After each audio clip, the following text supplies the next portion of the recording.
Naomi Glow, Eddie Beauty and Cosmetics.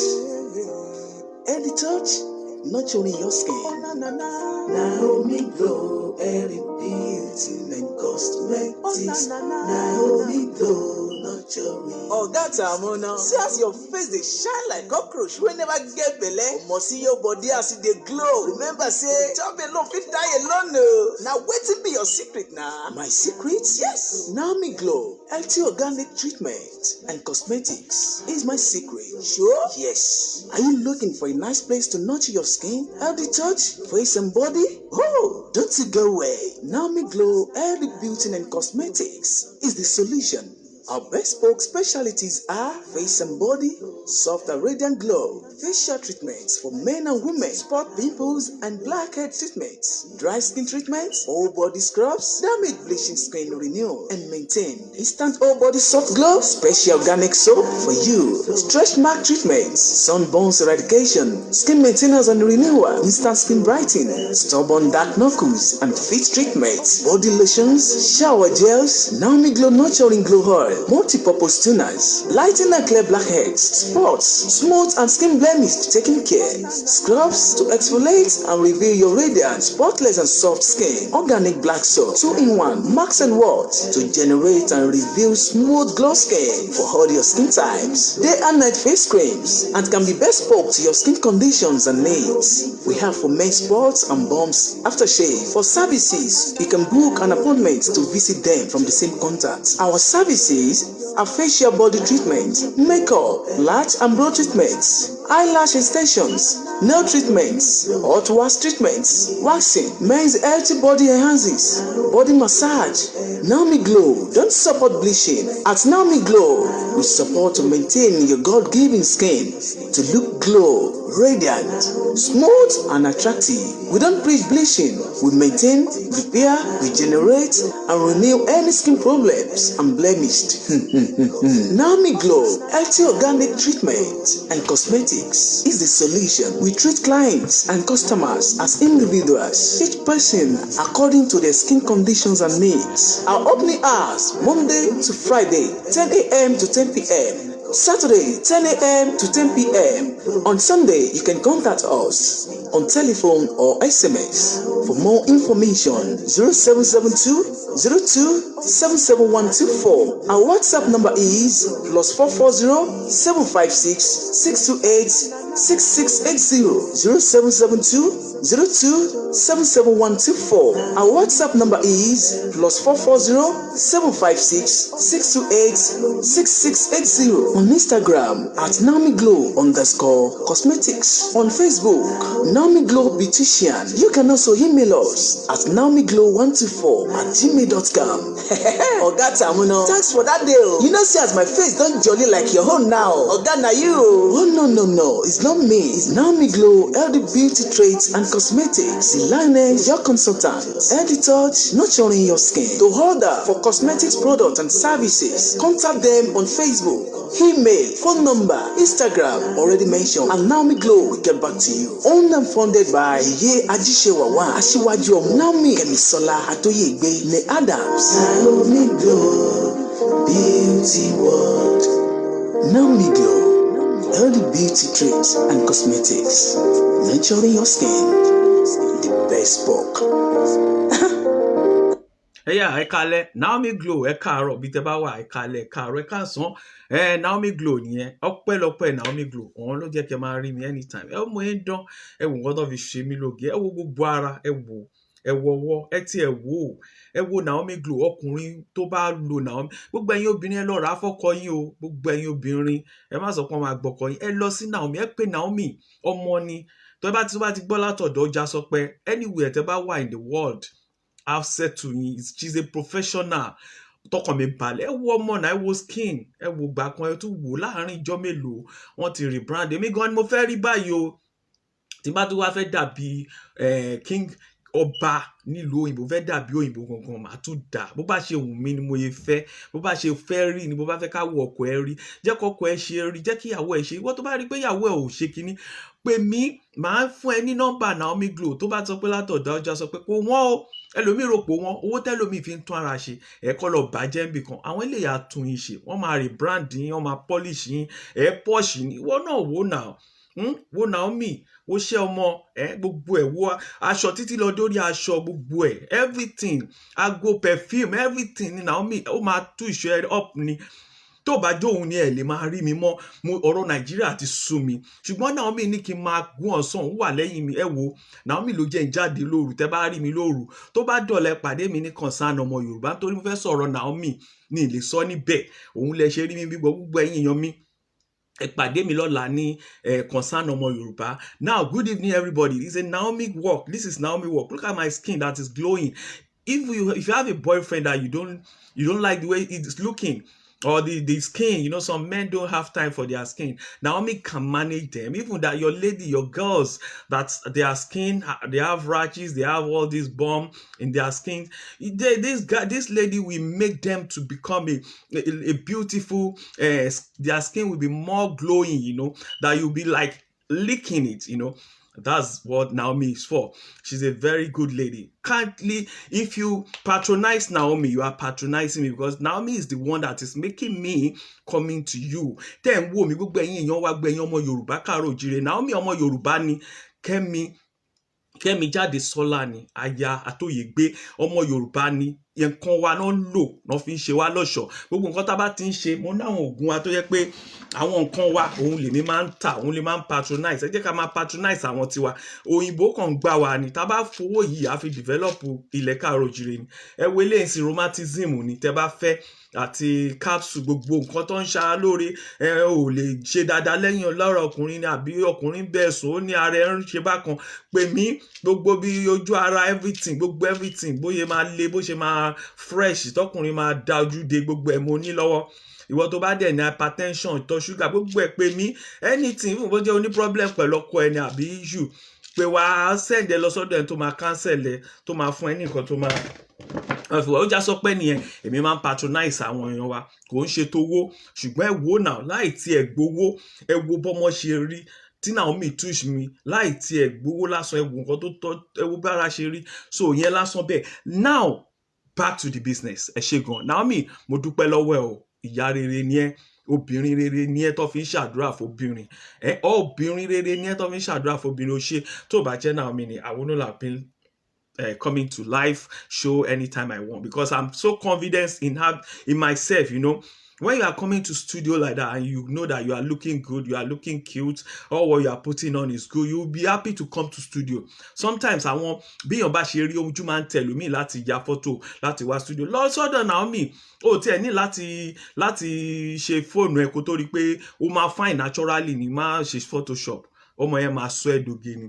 Ẹ ṣé gan. Lálẹ́ yìí ọ̀rọ̀ tó wà important ni, mo ti máa ń sọ kínní tipẹ́, ṣùgbọ́n àwọn Yorùbá ẹ ó ṣe máa yé wa ń sìn. Mo rántí pé before bóyá 2008 or 2007, 2008, nǹkan kan ṣẹlẹ̀, mi mọ̀ bóyá wọ́n strike ni, bóyá nǹkan kan ṣẹlẹ̀ ni, bóyá wọ́n ń jà ni.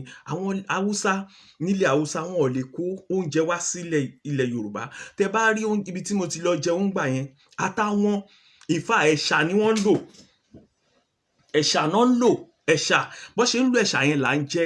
Ṣé rí gbà yẹn àkọ́gbọ́n? By now ó yẹ ká kọ́gbọ́n. Ṣé rí, mo tún rí nǹkan kan lórí news ní àìpẹ́ yìí sìn. Mo rí nǹkan kan lórí news láìpẹ́ yìí sìn. Mo rí nǹkan kan lórí news tó jẹ́ pé àwọn Afẹ́nifẹ́re, màá sáré, ẹ jẹ́ kí n sáré lọ bẹ̀. Nǹkan táwọn Afẹ́nifẹ́re lórí news lénìí o, àwọn Afẹ́nifẹ́re wọ́n sọ̀rọ̀. Bàbá wa, kí lorúkọ ẹ̀? Bàbá wa, kí lorúkọ wọn náà? Odúmákin, wọ́n sọ̀rọ̀. Wọ́n ní ṣé rí nǹkan tó ń ṣẹlẹ̀ lọ́wọ́lọ́wọ́ báyìí ni pé àwọn ará Òkè Ọya wọ́n mọ̀ọ́mọ̀ fẹ́ block supply chain, nítorí pé wọ́n ti torí ẹ̀ ni wọ́n fẹ́ ká ní ọrọ̀ ajé kankan nílẹ̀ Yorùbá ni. Àwa Yorùbá láti wake up. Ṣé rí àwọn gọ́vnà wa, látijọ́ tí mo ti ń rí gọ́vnà pé láfter in Jákàndé, torí wọn ò jẹ́ kí bàbá yẹn ṣe gudugudu méje àtúfẹ́ ṣe. Ṣé rí gbogbo gọ́vnà tí mo ti ń rí, kò sí ètò encourage wa láti ṣe nǹkan ọ̀gbìn, gbogbo àwọn nǹkan tá a ní lóríṣiríṣi láti máa gbin nǹkan, kò ṣe pé ilẹ̀ wa ò lè gbin nǹkan, ṣùgbọ́n kàkà kan invest lórí wa, lórí àwọn tó graduate tó jẹ́ pé agric náà study, nǹkan ọ̀gbìn náà study, you know, those who study agric science, they were not well equipped. Those are farmers, even those ones that are naturally farmer, they were not equipped. Ó yẹ kán fún wọn ní nǹkan láti jọ yìí ni, ṣó yẹ kí ebi máa pa wá. Ẹ wo nǹkan táwọn pípù yìí ṣe rí gbogbo báyé sùn, òun ní í ṣe ó ti yọ́lẹ̀ fún wa sìn. Láìsí Haúsá a lè jata, láìsí Haúsá a lè jẹ onion. Ẹ mọ̀ nǹkan tó tún wá ṣe, wọ́n wá disconnect wa pẹ̀lú oúnjẹ. Meanwhile, mi ò believe ẹ̀rù bà wá tó bá ti jẹ́ nǹkan àgbẹ̀, nítorí pé àgbẹ̀ ní Yorùbá. Tẹ́lẹ̀tẹ́lẹ̀ àgbẹ̀ ni wá. Nígbà táwa wà kékeré, nǹkan tá a gbójú bá ni pé àwọn bàbá wa máa ń lọ sóko, anytime náà lọ sóko, wọn ò lè lọ sóko mọ́, wọn ò lè ṣe kankan. Àwọn people yìí mọ̀ fẹ́ suppress wa láti make sure pé wọ́n bà gbogbo nǹkan ọ̀gbìn wa jẹ́, because àwọn people yìí mọ̀ ṣèkà. Tẹ́ bá wo àwọn videos yẹn rí pé wọ́n máa ń confidently náà máa ń wọnú oko yẹn náà ń jẹ gbogbo. Wọ́n mọ̀ pé tẹ́yìn tó bá ti suppress yín. Ẹgbọ́n nǹkan tí Ọ̀dúnmákin sọ, àwọn Yorùbá Social Cultural Group, wọ́n ní ó wà unfortunate pé nígbà tí herdsmen kan disrupt farming activities wa ní southwest, àwọn northern traders wọ́n wá decide láti block supply of food to southwest, whom are the real victim. Àwa dẹ̀ ní victim. Ẹ wá wo bọ́n ṣe ń gbá wa lójú Nàìjíríà, torí àwọn gọ́vnà wa wọ́n yọ̀dẹ̀. In fact, àwọn gọ́vnà wa yọ̀dẹ̀ pátápátá. Mo sorry láti sọ eléyìí o. Tẹ́ ẹ bá gbọ́ critics ẹ lè ṣoríire ẹ̀yin gọ́vnà yìí o. Tẹ́ bá kúrò ń bẹ̀, tẹ́ ẹ bá gbọ́ critics ẹ lè ṣoríire o. Àwọn Haúsá yìí ní Ìbàdàn tí ẹ ń rí yẹn, ní Bàràpá yẹn, wọ́n ti gbé owó wá. Mo wo fídíò yẹn ni wọ́n sọ fún mi. Wọ́n gbé owó wá, wọ́n wá fún àwọn èèyàn wọn lówó ní owó rọ̀bùrọ̀bù náà fún wọn, lẹ́yìn tó yẹ pé àwọn náà da nǹkan wa lọ ba nǹkan wa jẹ́. Àwọn Haúsá ẹ pè wọ́n wá, àwọn gọ́vnà yẹn wá fúnra wọn, ó dẹ̀ tó wá kílẹ̀ tó mọ́ kó tó lọ ní ilẹ̀ Ìbàdàn. Wọ́n há owó fáwọn èèyàn wọn, thousands of naira náà há fún àwọn èèyàn wọn. Ẹ̀yin náà tún wá promise àwọn Haúsá yẹn pé máa fún wọn lówó màálù tó pa. Míwà àwọn èèyàn tí kí ni nǹkan tẹ́ ṣe, tẹ́ bá ṣe àárí nínú news, ẹ̀yin náà ẹ gbé sí news o. Tó bá yẹ pé ẹ fún àwọn èèyàn wa ní nǹkan, tó bá yẹ pé àwọn Haúsá lè máa chance wa, tó bá yẹ pé tọ́lọ́pàá bá mú àwọn èèyàn wa náà máa arrest àwọn Haúsá, wọn á fi wọ́n lẹ̀. Irú ìlú wo la wà yẹn? Irú kí là ń ṣe? Yorùbá ìkà ni wá, ìkà ni Yorùbá. Èmi náà pẹ̀lú o, èmi ò ṣe ká, ṣùgbọ́n mo kọ́ má dàbẹ̀ pé ó kàn ń sọ̀rọ̀ sí Yorùbá. Èmi náà ìkà ni wá, torí ẹ̀ mo ṣe wá lò lálẹ́ pé ìkà ni wá Yorùbá o. Àdá o, ẹ wo ibi táwọn èèyàn wa ń gbé, táwùsá bá tiẹ̀ ń gbé àwọn ibi tó ń gbé rádaràda yẹn, wàhálà tí wọ́n nìyẹn. Àwọn ni wọ́n ní owó, àwọn náà ní nǹkan, bọ́ wọn ṣe ń ṣe nìyẹn. Yorùbá tó bá ń pe aláàrù, tó bá ń pọ mọ̀ta, ojú máa ń ti Yorùbá tẹ́lẹ̀tẹ́lẹ̀ ni. Tí Yorùbá bá lọ sílé èèyàn tẹ́lẹ̀tẹ́lẹ̀, tó bá lò fẹ́ fẹ́yàwó, tó bá níṣẹ́ wo ló ń ṣe, tó bá ní even kó ní mechanic lásán, wọ́n á ní kíní láyé ìgbà kan, ṣe understand? Even kó wá sọ pé ọmọ ta ní àbò ń gbé òun, iṣẹ́ wo ló ń ṣe, òun ṣe clearing and forwarding, wàá sọṣẹ́ tó ń ṣe fún wọn. But nísìnyí kò rí bẹ́ẹ̀. Wọ́n máa ń fọmọ ta yangan, máa ń fọmọ onímọ́tò yangan jágbà. Kò dẹ̀ ń ṣe ọmọ onímọ́tò kan náà, bí kò ṣe àwọn tó máa ń lu ẹgba, tó máa ń fẹ́ gba gbowó. Ṣé ọmọ onímọ́tò nìyẹn? Ṣùgbọ́n gbogbo ibi tó sọlẹ̀ Yorùbá dé nìyẹn. Nígbà kan tí Márúwá tó kọ́ àwọn bọ́ìsì kúrò títí ẹ̀ mọ́kọ́ tó ṣe, ó kó wọn lọ sóko àgbẹ̀, ó dáṣọ fún wọn, wọ́n ń gbin flower, wọ́n ń ṣe agric, wọ́n ń ṣe búrẹ́dì fún àwọn tí ò bá lóúnjẹ. Bí tí crisis bá ti wà, irú bí crisis wà náà tiẹ̀ nígbà yẹn, àwọn èèyàn wa náà ń ṣe bread, wọ́n dẹ̀ ń ṣe oríṣiríṣi nǹkan tó máa kó lọ síbẹ̀ látẹ̀kọ́. Ṣé understand? Ẹ wo bọ́n ṣe bà gbogbo ọrọ̀ ajé wa jẹ́ ní southwest. Àwọn gọ́vnà kan débẹ̀, wọn ò lè ṣe títì, wọn ò lè ṣomi, wọn ò lè fún àwọn èèyàn lówó kó fi ṣàgbẹ̀. Àwọn Haúsá ń fún àwọn èèyàn wọn lówó every month, wọ́n ń fún àwọn obìnrin wọn lówó. Àwọn Haúsá dẹ̀ ń bà nǹkan wa jẹ́ ń bí, kàkà kẹ́ stop wọn, ẹ̀yẹ tún máa fún wọn lówó. Ẹ má jẹ́ ṣépè fún yín o, ẹ̀yin gọ́vnà yìí o. Ẹ̀yin Yorùbá tẹ́ bá dìde, wọ́n ti pa yín tán, wọ́n ti finish àwọn ọmọ yín, gbogbo ọjọ́ ọ̀la ò sí o. Ẹ jẹ́ ń sọ fún yín, ṣe rí nǹkan tá à ń sọ fún yín, gbogbo Yorùbá ti dìde náà, ṣùgbọ́n àti ìdìde náà tó, ìdìde náà tó, because àwọn gọ́vnà yóò ṣe nǹkan kan. Àwọn wèrè kọ́dẹ̀ yín tẹ̀lé wọn kí wọ́n máa ṣòṣèlú orí burúkú kankan. Àwọn kan tẹ̀lé wọn, kò yẹ káwọn èèyàn tẹ̀lé yín mọ́ láti ṣe politics kankan mọ́ Nàìjíríà. Honestly, tó bá jẹjẹkújẹ ni, kò yẹ kẹ́nìbọ̀dì tẹ̀lé yín mọ́. Ẹ jẹ́ ká sòótọ́ síbi tó sọ wà 2023 yẹn, kò yẹ kán dìbò kankan lẹ̀ Yorùbá láì jẹ́ pé àwọn gọ́vnà yẹn wọ́n ṣe nǹkan fún wa. Ok, Ìbàràpá yẹn, ilé mélòó náà ti kọ́? Nígbà tí Jákàndé wà láyé ó kọ́lé. Ilé mélòó ni Ṣèyí Mákindé kọ́ fáwọn tó wà ní Ìbàràpá lẹ́sẹ̀kẹsẹ̀? Kò sí nǹkan tó stop ẹ̀ pé kìkì àwọn bricklayer kan lọ bẹ̀ kò ń ṣe Ìbàràpá nìkan, gbogbo ibi táwọn pípù yìí bàjẹ́, gbogbo oko tán wà yẹn, gbogbo àwọn ibi tí àwọn haúsá yẹn wà yẹn, bó ṣe ń kúrò ń bẹ̀ ló yẹ kán máa kọ́ nǹkan síbẹ̀, kán máa gbin nǹkan, kí wọ́n fi garden síbẹ̀, kán guide ẹ̀, kán dẹ̀ ṣe ọ̀gbìn pé ẹ bá wa fẹ́ǹsì oko wọn, wọn ò lè wọbẹ̀, ẹ dẹ̀ ṣe géètì síbẹ̀, ẹ ṣe géètì síbẹ̀, gbogbo ibi tó kó wà ẹ ṣe géètì síbẹ̀, ẹ bá wọn ṣe, ẹ dẹ̀ máa gbowó díẹ̀díẹ̀, ẹ ṣe géètì síbẹ̀, àwọn pípọ̀ yóò ní lè máa wọbẹ̀ anyhow. Ìwọ tó bá máa gbin nǹkan, kò bá jẹ́ ìkà kíjọba mówó yẹn, tó bá náwó yẹn ó máa save wa nílẹ̀ Yorùbá ni. Kí là ń ṣe oko èèyàn, ṣèbéèyàn kan ló lóko yẹn, ó rà, ó lè jẹ́ àwọn fámìlì ẹ̀ ló lè má lówó láti fẹ́ǹsì ẹ̀, ẹ béèrè lọ́wọ́ yìí tó bá lówó láti fẹ́ǹsì ẹ̀, ṣe pọ́lísì pé gbogbo oko a máa fẹ́ǹsì ẹ̀, even forest ni but oko ni, because wọ́n ń gbin nǹkan síbẹ̀ ni, àwọn èèyàn ń wọbẹ̀, in fact wọ́n tún lè kọ́lé síbẹ̀ káwọn èèyàn máa gbé bẹ̀, kán sì kí ọbẹ̀, kán ṣe CCTV síbẹ̀ káwọn èèyàn máa wò láti ibi tán bá wà. Ṣé understand? Kí ni nǹkan tá à ń ṣe? Àwọn people yìí dẹ̀ disconnect oúnjẹ, wọ́n believe pé àwọn lágbára, wọ́n wá ń kó oúnjẹ lọ sí Niger, wọ́n kó lọ sí Cameroon, wọ́n kó lọ sí Chad, wọ́n sọ pé àwa táwọn ò bá rà wọn ò lè jẹun. Ṣó tán di wá sìn? Ṣó tán di wá? A ti ń sọ kíní ti pẹ́, ṣó tán di wá? Ẹ bá mi share kíní, ẹ bá mi share ẹ̀, mi ì lè gbà pé wọlé lẹ́nu, ṣùgbọ́n tó bá dọ̀la concern ọmọ Yorùbá, lágbára Ọlọ́run lálẹ́ kílẹ̀ tó ṣú báyìí, ẹ bá mi share káwọn èèyàn lè mọ̀, tó bá di ọ̀la kílẹ̀ tó ṣú dáadáa ni máa ti wá sórí concern ọmọ Yorùbá TV, ibẹ̀ ni máa ti sọ̀rọ̀ lọ́la, bọ́ torí ìyá wa, ìyá alájẹ, ìyá dáadáa tó ń tọ́jú mi, òun ni mo ṣe wá lálẹ́ yìí láti wá ṣe lè fún yín, láti wá fún yín mẹ́sẹ̀jì tó wà nìyẹn. Ẹ jí gbogbo àwọn gọ́fúnà yẹn lọ bá wọn, tó bá jẹ́ pé ẹ máa lọ bá wọn ni, kán ṣètò owó fáwọn àgbẹ̀ wa nísinsìnyí, gbogbo gọ́fúnà 6 states títí lọ dé, tó bá jẹ́ pé Edo wà ń bẹ̀ ni I don't know, tó bá jẹ́ pé Kwara wà ń bẹ̀ àti Kogi, ẹ lọ bá wọn, kẹ bá wọn ṣe mítìn tó yẹ kẹ ṣe nìyẹn individually, gbogbo àwọn àgbẹ̀ rárá. Ìgbà tí kinní wà ń bẹ̀, kí lorúkọ ẹ̀, Jonathan, ó ṣe policy kan débi pé wọ́n ra fóònù fún àgbẹ̀ kankan ní Nàìjíríà, wọ́n ra fóònù, àwọn yẹn sọ pé kí lọ ní tó bá ra fóònù yẹn, tágbẹ̀ kan bá níṣòro ó máa pe ìjọba ní direct. Ẹ wo tó wáyé pé irú system yẹn là ń lò lọ ni, àwọn àgbẹ̀ ò ní problem, àgbẹ̀ ní right láti pe ìjọba direct pé problem báyìí lòun ni, tó bá fẹ́ gba kí ló ń pè kíní fertilizer yẹn, especially torí fertilizer yẹn ni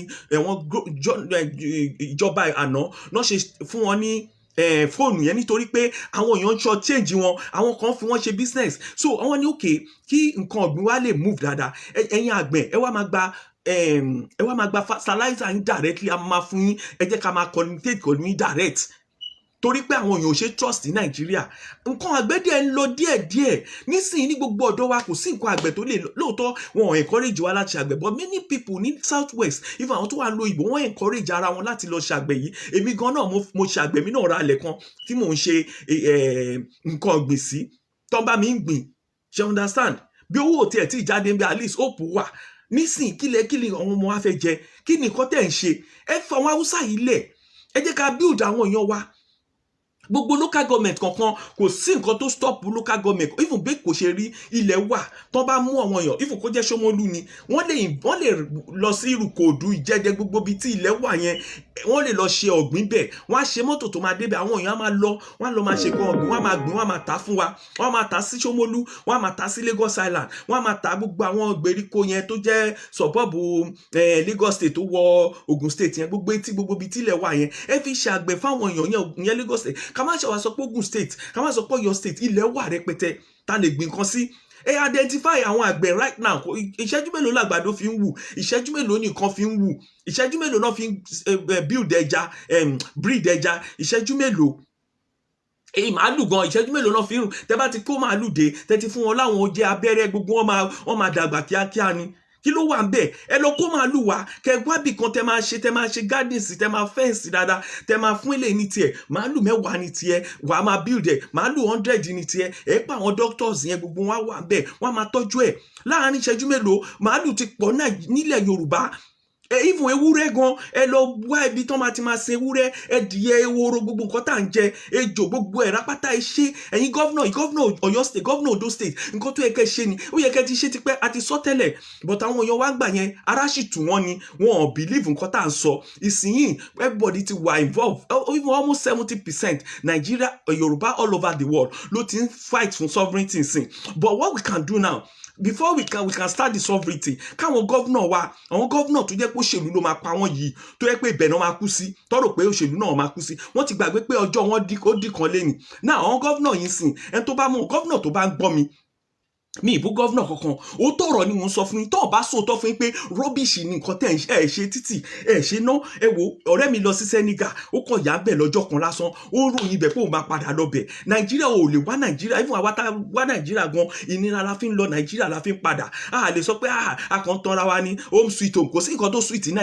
Nàìjíríà tó máa lọ tó ní sùn láti alẹ́ títí di aago 4 àárọ̀ kò sí nǹkan kan tó sweet ní Nàìjíríà ẹ má jà tanra wa bójó lówó gan ni jẹnẹrétọ̀ oníjó gbádùn bó lówó kò ní gbogbo owó ìkókójọ jẹnẹrétọ̀ oníjó gbádùn àwọn ọmọ ọ̀tá oníjó gbádùn òní lè sùn òní lè rìn yẹ̀wò níjẹta ọmọ mi lọ láàárọ̀ kùtùkùtù bíi 9 o'clock wọ́n dẹ̀ fẹ́ gbé ọmọ mi wọ́n dẹ̀ gba fóònù ẹ̀ ṣe understand ọmọ yìí kéré tí ní èyí tó ń hustle fún ara ẹ̀ ibi tí Nàìjíríà ya wèrè dé nìyẹn tí gbogbo ẹ ti dàrú dé because equip àwọn boys yìí ni now àwọn ọmọ yìí lè tẹ́bá ifá àgbẹ̀ owó gidi ló yẹ kó máa gbà san owó gidi fún wọn gbogbo wọn ò lè sọ pé àwọn òṣìṣẹ́ ó depend lórí nǹkan tẹ́ bá present kò ń ṣe kẹmálẹ̀ fún wọn ẹ̀rọ ọlọ́ta no you can give them a home ẹ wo gbogbo ibi tá à ń sọ ìtàwọn wèrè yìí wáyìí ẹ lè fẹ́ǹsì bẹ̀ kẹ ṣe security síbẹ̀ kẹ kọ́lé síbẹ̀ rẹpẹtẹ fún wọn kọ́ máa ṣàgbẹ̀ kọ́ máa wọlé kọ́ máa jáde àwọn àtìyàwó wọn ìtó bá jágbẹ̀ wọn àgbẹ̀ family job ní now family job làgbẹ̀ nígbà tẹ́ bá ń sanwó fún tẹ́ ń sọ sálárì fún òṣìṣẹ́ ìjọba bíi 40,000 tẹ́ ń fàgbẹ̀ ní 100,000 tíyàwó ẹ̀ náà gba 50,000 ṣé wọ́n máa kí náà ń wá kiri ní city tán dẹ̀ ń romi tán rí iná tán rí gbogbo ẹ̀ lò tán dẹ̀ ń jáde tán ń wọlé kí ló wà ń bẹ̀ ẹ lè develop gbogbo oko yẹn ni gbogbo oko táwọn èèyàn wà yẹn ẹ neglect àwọn haúsá yẹn náà síbẹ̀ títí ẹ neglect àwọn èèyàn wá síbẹ̀ òun ni gbogbo ẹ fi dàrú ẹjọ bá mi share káwọn èèyàn wò láàárọ̀ àwọn tó bá ẹjọ tó rọlẹ bá mi share gbogbo ẹ̀yin tẹ́ ń wọlé Ṣadélàwà ẹ ṣé gan Princess Jenny Mọ̀nsó Ọlátúnjí ẹ bá mi share kò sí nǹkan kan tó work ní Nàìjíríà wọn ò mọ nǹkan tó lè ṣe mọ́ gbogbo African country ló níná Mọ̀nsó lè sọ Abidjan iná òkè ń lọ ń bẹ̀ gbogbo nǹkan wọn dàbí ìlú òyìnbó ni even Senegal ó dàbí ìlú òyìnbó ni Kenya dàbí ìlú òyìnbó ni gbogbo àwọn ìlú ìkẹrẹ tẹ́lẹ̀ kò sí ẹni tó ń débẹ̀ ìsìn wọn ti pa Nàìjíríà tì Canada sọ pé èèyàn gbọ́dọ̀ wá Nàìjíríà for now America gan sọ fáwọn yẹn pé ẹ gbọ́dọ̀ wá Nàìjíríà Britain gan kò lè pariwo ni ó sọ fáwọn yẹn pé kán ṣọ́ra tó bá lọ Nàìjíríà kí ló dé àwa gan tá àwọn èèyàn á lọ Nàìjíríà ẹlòmíì ò ní padà wá mọ́ kí ló dé ẹ ṣàánú wa náà yín gọ́vnà yẹn ṣàánú wa ẹ̀yin tẹ̀ ń tẹ̀lé wọn ìyàlẹ́ fi ń jẹ ọjọ́ iwájú àwọn ọmọ yín yìí àwa náà ti tẹ̀lé wọn rí kò sérè ń bẹ́ẹ̀ ìyà ń jẹ́yìn ẹ rò pé ẹ̀ ń rówó ni ìyà ń jẹ́yìn mọ̀kọ́ tó ń ṣe fún yín àwọn pípọ̀ ìbáyé yín jẹ́ òṣèlú tó wà Nàìjíríà ó ṣòṣèlú gidi nígbà tí àwọn mílítírì wà ń bẹ̀ ìbẹ̀lẹ̀ tí máa mọ̀ pé òṣèlú àwọn ń ṣìyàn gidi gbà táwọn mílítírì wà ń bẹ̀ irú kéèsì báyìí nírú kéèsì rárá tí gbogbo wa ta dojúkọ àwọn mílítírì tọ́lọ́run dẹ̀ bá wa sọ nǹkan ta fẹ́ tọ́lọ́run dẹ̀ fún wa nígbà tó dá àwọn eléyìí sórí ìjẹkújẹ tẹ́yìn máa jẹ bójúyàn 10 ló dìbò ẹ gbé síbẹ̀ ẹ náà ti dìbò àwọn èèyàn bínú wọn dìbò ṣùgbọ́n ẹ̀yin tẹ́ ń tẹ̀lé wọn ẹ̀yin lẹ́ máa jẹ́ tó jùnú ìyá o àwọn ọmọ yín sì máa jẹ o ẹ̀yin kò ní nísinmi o nǹkan tó yẹ kẹ́ mọ̀ nìyẹn ẹ lè nísinmi o nǹkan tí mò ń sọ mo ti ń sọ ti pẹ́ ẹ jẹ́ ká help àwọn èèyàn wa ẹ jẹ́ ká empower wọn wọ́n á sọ pé ẹ ṣe wọ́n ṣe mú pé lọ́wọ́ èèyàn kan tó wà ń lo ìbò àwọn tó wà ń lo ìbò kan wọ́n pẹ̀lú wàhálà yìí tẹ́yìn náà rí nǹkan tó da nílùú yìí tẹ́dẹ̀ sọ pé kàn ṣe Nàìjíríà tẹ́ni ṣáwọn èèyàn ló máa ṣe ni ṣé ìjọba ló yẹ kó ṣe kí ni ìjọba ń ṣe nígbà táwọn ń pín owó ìjọba ń pín owó pẹ̀lú àwọn ọmọ ọ̀ta tó ń mẹ́kọ̀ owó tó yẹ kí ẹ wo fídíò kan tí mo send lẹ́ẹ̀kan ìyẹn fẹ́ parẹ́ nítorí pé ó fẹ́ gbowó tó yẹ kó jẹ́ pé kó lọ sọ́dọ̀ ìjọba kí ìjọba gbà ní ìtùbí kó dẹ̀ sanwó sálárì fún àwọn wèrè yìí kí ìjọba máa san sálárì fún wọn bó tiẹ̀ jẹ́ 30,000 lẹ́ ń sọ fún ẹni kan kú òtítì kọ́ máa gba 30,000 yẹn kẹ́ kọ́lé fún wọn kẹ́ kó wọn lọ sínú inú oko kí ìjọba ran àwọn kò ń ṣe dandan kéèyàn kàwé ẹ kàn train wọn in a normal way kọ́ máa gba revenue no ó níbi tó yẹ kán ti máa gbẹrẹ bí kò yẹ pé kán máa lé mọ́tò mú kiri lójú títì disgrace ló jẹ́ fún wa tí ẹ mọ̀ ni ẹ̀yin ò jókòó kẹ́ ronú ni ẹ rò pé bóyá ẹ wà à ń lè bí ẹranko ni àwọn tó pè wá ní zoo wọn ò parọ́ honestly àwọn tó pè wá ní ẹranko zoo ibi tó ti ń sin ẹranko àwọn ẹranko gan da jù wá lọ báwo nìyẹn ṣe máa ta mọ́mọ́tò lórí bọ́ọ̀sì tó máa faṣọ ara wọn ya tó máa fi ẹgbà gbawó láì ṣe ẹran gan ò fẹ́ gbawó lọ́wọ́ ara wọn kí ló dé ẹ̀yin Nàìjíríà ẹ̀dẹ̀ jókòó kẹ́ rorí kẹ́ jà fún ẹ̀tọ́ yín báyìí wọ́n ti pa wá tán wọ́n ti pa gbogbo àwọn ọmọ wa tán gbogbo àwọn ọmọ yẹn náà kò ń ṣèfẹ́ nu wọn nígbà tẹ́lómi jáde yunifásitì tó jáde yunifásitì tó ní kó òun ṣiṣẹ́ ìjọba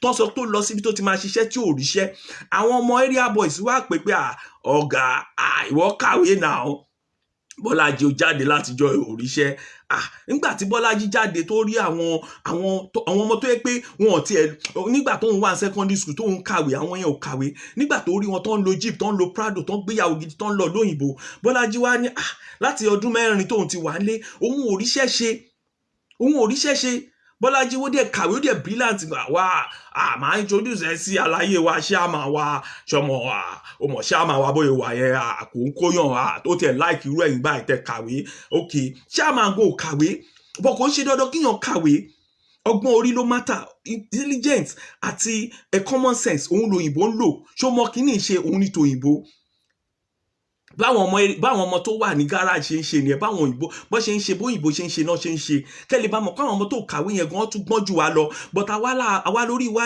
dàrú tá a fi wọ́n lẹ̀ kán lè máa ṣe nǹkan tó ń ṣe yẹn that is not the right thing ṣé ló yẹ kí kán máa gbowó sápò ìjọba kí ìjọba máa san salary fún wọn you can be paying them irú MC Olúọmọ you can be paying him because he's the overall boss you can be paying him 5 million let the 5 million be 5 million in a month ẹ ṣe gbogbo tẹ bá rí billions táwọn people yẹn pa sápò ara wọn why táwọn èèyàn tó kàwé tó ń ríṣẹ́ ṣe ok Bọ́lájí àmàwọ̀rí ọ̀gá aláyé ẹ̀wọ̀ ọmọ bọ́ ìkàwé gan o ẹ̀bọ ni o ńgbà táwa ń sùn tẹ́ bá rí ẹ wò náà ẹ̀gbọ́n ẹ wò bàtà ẹsẹ̀ ẹ wò Bọ́lájí ò tiẹ̀ ẹ wò bí Bọ́lájí ṣe wà bàbá ẹjọ́ ẹ bá mi ràn Bọ́lájí lọ́wọ́ ẹ wò first upper class lóní ní yunifásitì èmi tí mo tiẹ̀ lọ sí secondary school bàbá ẹ wò nǹkan tẹ́ wò gbogbo ẹ ṣe ń jà lára mi bàbá ẹ wò bàtà ẹ wò mò ń lọ sí Amẹ́ríkà ṣeré mò ń lọ sí Germany ṣeré mò ń là ibẹ̀ níyàwó mi wà àtàwọn ọmọ báwo ni Bọ́lájí ṣe máa wá rí báyìí irú Nàìjíríà wo la wà yìí ok aláyé Bọ́lájí ṣo lè ṣiṣẹ́ wa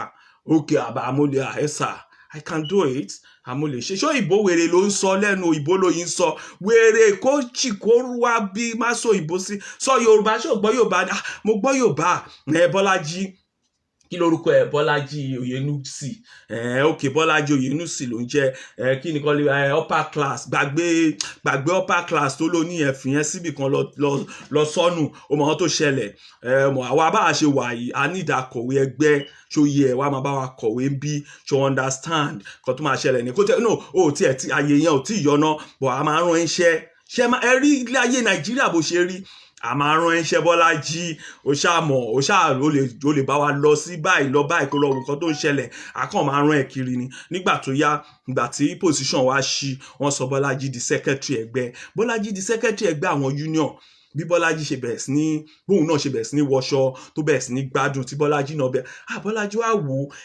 ẹ sọ fún mi nígbà tí Bọ́lájí wá ṣe 5 years tó rí tó dé ọ̀dọ̀ wọn union láàrin 3 months Bọ́lájí dẹ̀ di olówó Bọ́lájí bẹ̀rẹ̀ sí ní lo Benz ẹ sọ fún mi àwọn tó wà ní school àwọn ọmọ tó wà ní secondary school àwọn ọmọ tó wà ní school nígbà tán ti ń wo Bọ́lájí pé Bọ́lájí máa jẹ́ doctor ó máa jẹ́ ó dàbí engineer ní Bọ́lájí máa wà lọ́fíìsì á máa ṣe nǹkan nígbà tán dẹ̀ wá rí Bọ́lájí ọ̀dọ̀ wọn union ló jókòó sí ibẹ̀ ló bá ọmọ everybody wá ń wò pé union yìí dá ibẹ̀ everybody wá ń kórìí sí ṣérù ìlú yẹn ló yẹ kéèyàn sọ pé ó dá nítorí àjókòó àwa ní comfort zone wa ẹlòmíì ò mọ̀ pé tó fi rí báyìí a ti ń sọ ti pẹ́ for the past 5 years láti wà lẹ́nu kínní we've been saying it pé Nigeria wà ní crisis especially food crisis ẹ wò ó sì bó oúnjẹ ṣe wọ́n now lórí ọ̀rọ̀ tí mò ń sọ oúnjẹ tí wọ́n bí olóṣì sìn ó dẹ̀ tún máa le sí ni but àwọn gómìnà wa wó wà èló lè even bó bá le jù ẹ lọ táwọn awúsá yóò bá dá wa lóhùn ẹ lọ sí bóyá Senegal bíbí kan ní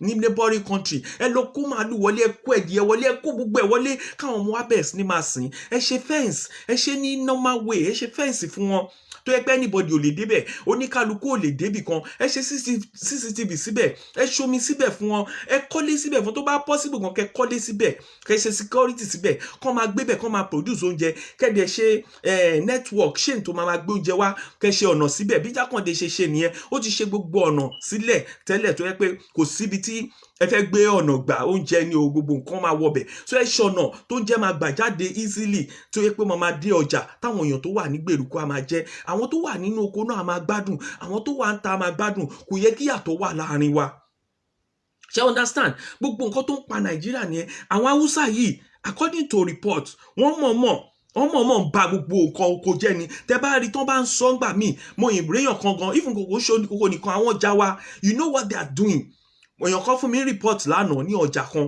Haúsá kan dẹ̀ ń dúró pé na you get there ọdún náà bá ń gbọ́ nǹkan táwùsá yẹn ṣe bẹ́ẹ̀ ò dára rárá. àwọn èèyàn wá òun dẹ̀ kọ́ ló níbẹ̀ yẹn o wọ́n kàn sún bẹ́ẹ̀ because ṣé àwọn people wọn ní hope kankan wọn ní kankan they just come to destroy us. wọn ní hope wọn ní tó bá yẹ pé wọ́n ní nǹkan ni níbi nílẹ̀ Yorùbá wọn ní máa destroy nǹkan wa tíjà bá ṣẹlẹ̀. wọn ò nílé wọn ò ní kankan wọn á tún fún wọn nílé wọn á tún jó bẹ́ẹ̀ wọn á padà lọ sílé yẹn tẹ́ bá wọn jà tẹ́jẹ́ Yorùbá wọn á padà lọ sílé yẹn gangan àwọn náà máa dáná sun ilé yẹn. ẹ wo nǹkan tó ṣe ń Bàràpá gbogbo ilé tó jóyìn àwọn Haúsá ló ń gbé bẹ̀ wọ́n dẹ̀ wọ bẹ̀ àwọn kan náà nílé wọ́n dẹ̀ wọ bẹ̀ wọ́n dẹ̀ jó torí pé inú bí wọn. oko wọn bako jẹ́ wọn balẹ̀ jẹ́ wọn bọ̀nà jẹ́ nítorí àwa la fà á tí a bá patronize mo ṣe program kan tí mo ṣe last week kọ́ ni mo sọ pé ẹ jẹ́ kí mo sọ fún ngbà yẹn mo ní ẹ jẹ́ ká lé àwọn Haúsá ìwọlé a ní láti bá wọn jà a lè lo diplomacy a lè lo common sense wa ni pé mo ti ń discover lẹ́nujọ́ mẹ́ta pé àwọn Haúsá àti àwọn foreigner bóyá Benin náà ti wá ni tẹ́ bá ti gbà wọ́n as security they will kill you especially tẹ́ ẹ bá tètè sanwó wọn they will rather kill you.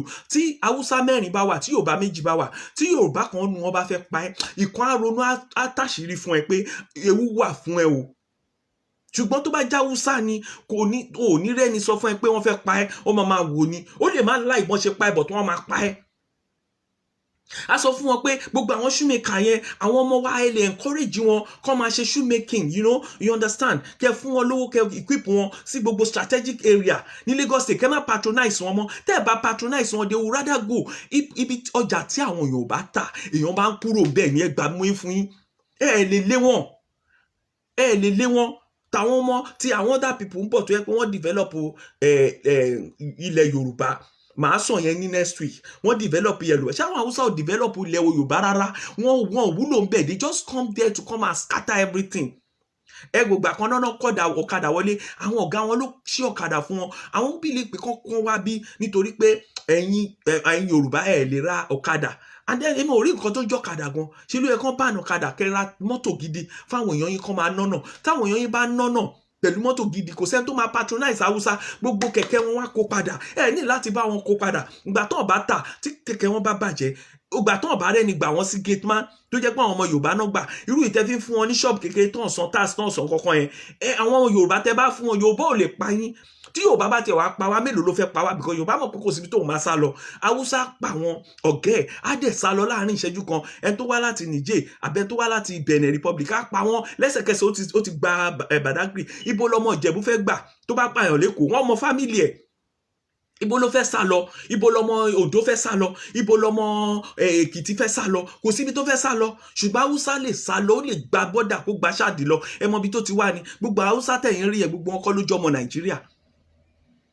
ẹ bá mi share program yìí ẹ jọ̀ọ́ tó Ọlọ́run ẹ bá mi share this is what is happening ṣé tí bá jáde bẹ́ẹ̀ yẹn I come to say the fact àwọn gọ́vnà yín ẹ jẹ́ sọ fún yín kò sí nǹkan tó wà nínú òṣèlú tí mi mọ̀ rárá bó ṣe wà lẹ́kọ̀ọ́ ló wà l'Ábùjá the system kan náà ni tá bá bírèkì ẹ jẹ́ sọ fún advantage tó wà ní Yorùbá pọ̀ gan àwọn Yorùbá gọ́vnà Yorùbá tó yẹ kí wọ́n nífẹ̀ẹ́ wa ni Yorùbá ṣe ń jàjàgbara first ó yẹ kó máa negotiate pé kí irú ṣe mọ̀ pé ní 2014 tó fi ṣe national conference nǹkan tó fẹ́ ṣẹlẹ̀ tí Jonathan bẹ̀bẹ̀ tó dọ̀bálẹ̀ fáwọn ọmọ Igbo àtàwọn ọmọ Niger Delta àtàwọn Afẹ́nifẹ́re pé kó jọ tó rọ lọ́hùn òun á ṣe nǹkan tó bá fẹ́ ṣùgbọ́n kó ṣe báyìí kó má da ìlú rú ṣùgbọ́n a lè ṣe bá ṣe lè jọ gbé ká tútò ìyẹn náà ṣe ká sọ pé ńgbà tí president wẹ̀mí ìmàmà sọ ká pé Buhari gbà tó débẹ̀ kò sọ pé òun sọ ìwé yẹn ṣì wà kò sọ pé òun sọ sínú trash kò ṣe pé wọ́n ní interview wà ló bèè lọ́wọ́ ẹ̀ pé 2014 national conference tán ṣe tí àwọn rú Reverend Kuka wà bẹ́ẹ̀ tí àwọn rú Mobọ́lájí former commissioner minister for information tó ṣíà tí àwọn rú Ayọ̀ Adébánjọ wà bẹ́ẹ̀ táwọn èèyàn ńláńláńlá káàkiri all over Nigeria wà bẹ́ẹ̀ tó náwó tó nára tó dẹ̀ múrù ìwé tó yẹ ká lò nǹkan tá a máa ṣe ti wà bẹ́ẹ̀ láti jẹ́ ká má sí nírú òfin báyìí because wọ́n ti rí pé à ń lọ sírú position yìí nígbà tí Jonathan ti wà bẹ́ẹ̀ fún kí Jonathan tó débẹ̀ wọ́n dúró de amalgamation yẹn òun ló bí kíní yẹn amalgamation 1914 yẹn òun ló bí gbàtà 100 years òun ló jẹ́ kán ṣe national conference Jonathan ò dédé ṣe national conference gbogbo àwọn tó fún yín ní wrong information àwọn náà ju Nàìjíríà sí ọ̀fìn ayé tàwa wọn Jonathan ò dédé jọ pé torí pé mo fẹ́ ṣe election no 2014 ní kíní yẹn pé Yorùbá ti ń pariwo, àwọn Afẹ́nifẹ́re àwọn kan ti sọ ti pẹ́ pé wọ́n fẹ́ ṣe restructure, wọ́n fẹ́ da Yorùbá rú. Kò ṣe bó ṣẹ̀ṣẹ̀ lẹ́sìn, ẹ padà lọ láti 1999 làwọn àwọn bàbá wa Afẹ́nifẹ́re ti sọ. That is why tẹ́ fi rí pé majority àwọn Afẹ́nifẹ́re wọn ò lè support Bọ́lá Ahmed Tinubu láyé tó máa fi kú. Now ibẹ̀ ni Ààrẹ Ọ̀nà Kakanfò, bàbá o, Ààrẹ Ọ̀nà Kakanfò, ìbà fún ẹ o. Mo tiẹ̀ dúpẹ́, mo tún fẹ́ fi yé yín pé mo máa yín sọ Ààrẹ Ọ̀nà Kakanfò bàbá ni òun àti Sunday Igboho. Mo sọ fún yín pé ìjà tí Sunday Igboho jà ààrẹ ti járí, Yorùbá ò support ẹ ni.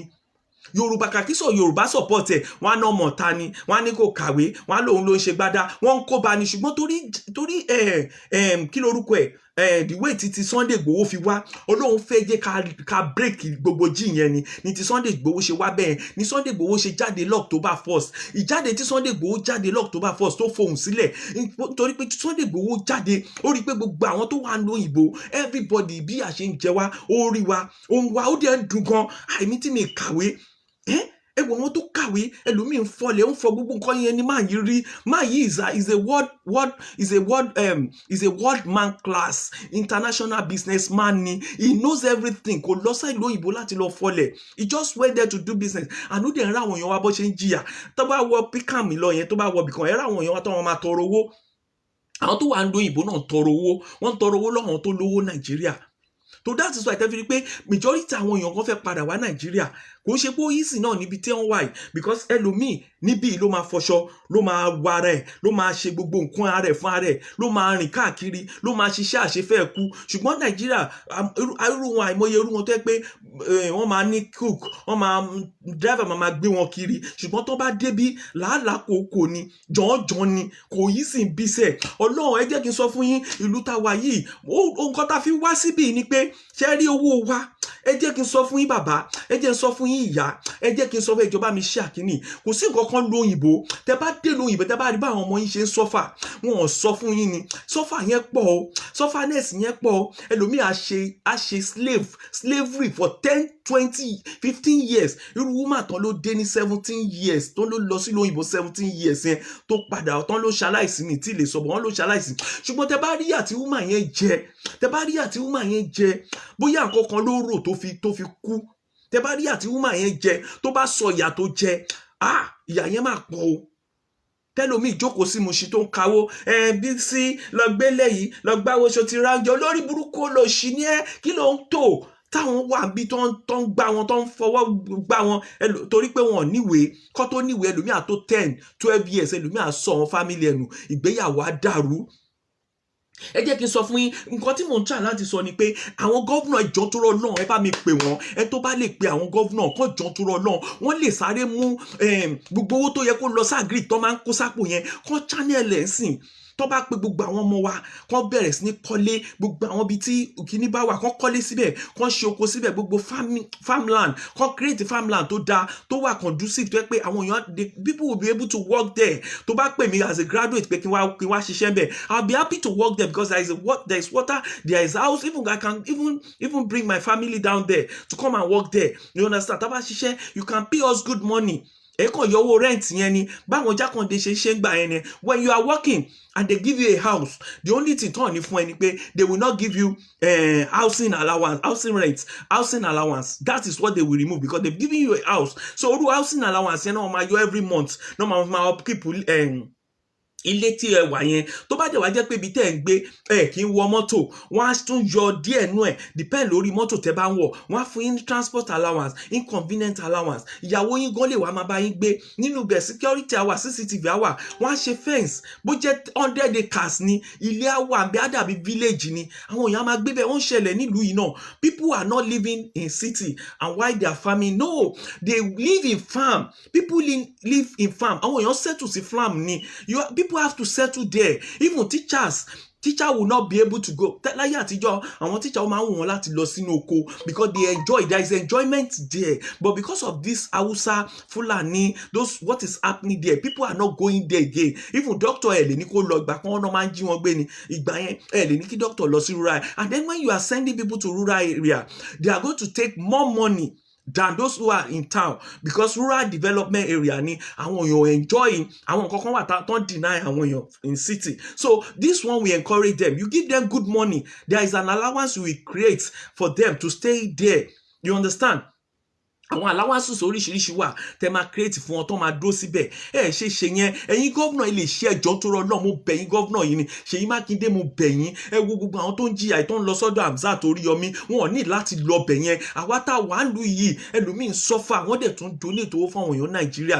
máa wò ni pé báwo ni àwọn èèyàn ṣe ń ṣe báwo ni àwọn èèyàn ṣe àwọn tó wà Nàìjíríà náà tó ń rówó ẹlòmíì ò ní hope bí tó ti máa rí ní next one. Ó kàn sì bílí pé owó yẹn ń wọlé. Ṣe understand? á tún fún àwọn èèyàn náà. Ẹ̀yin ìjọba tẹ́ẹ̀dẹ̀gbé tẹ́ẹ̀ fà á ẹ̀yin lẹ ń pín owó wa ẹ̀yin lówó wa owó Nàìjíríà owó international gbogbo ẹ̀ wá sọ́wọ́ ẹ̀ directly. You are not working for it, you are just signing it out. Ẹ̀ẹ́dẹ̀jọ́ tó rọ́ kẹtẹ̀ fún wa ní break bójú ọdún kan péré kẹjọ kẹtẹ̀ fún owó yẹn kẹtẹ̀ fi tọ́jú àwọn èèyàn kẹtẹ̀ sọ pé okay gbogbo owó yẹn jẹ́ ká fi tọ́jú àwọn èèyàn ẹ jẹ́ ká fi ṣe normal things yẹn ni pé ẹ̀ẹ́dẹ̀jọ́ tó rọ́ lọ́hùn ẹ wá ẹni tó lè bá wa ṣe náà Nàìjíríà ẹ ṣe ní state by state ẹ má ṣe ní country by country mọ́.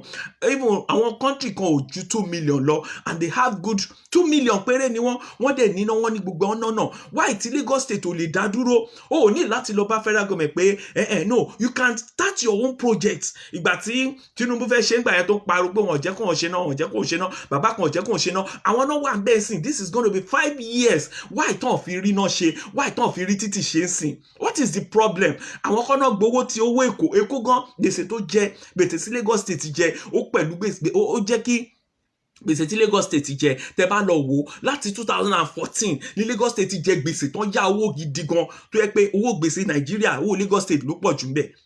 So kí là ń sọ kí lẹ̀ fowó yẹn ṣe táwọn èèyàn ń sọ́fà wo àwọn èèyàn máa ṣe bẹ́ẹ̀ Nàìjíríà tó bá mú 10,000 15,000 dání wọn ò lè ṣe bẹ́ẹ̀ wọn ò lè jẹun gidi wọn ò lè jẹun kan fresh. Ẹlòmíì ó máa lọ ra àwọn àṣàmú egun á lọ jẹjẹkújẹ ẹ wá náà ní malaria ẹ ní typhoid ẹ ní covid. Àwọn ò lè ní covid nítorí pé ìjẹkújẹ tó ń jẹ. Ṣe understand? Àwọn èèyàn ò believe lórí covid yẹn torí pé nǹkan tó ń jẹ lásán ó lè pa wọn not to talk of covid. So ẹ̀yin olówó tẹ̀ ń jẹun gidi ẹ̀yin lẹ máa kó covid torí pé ẹ̀yin jẹun gidi.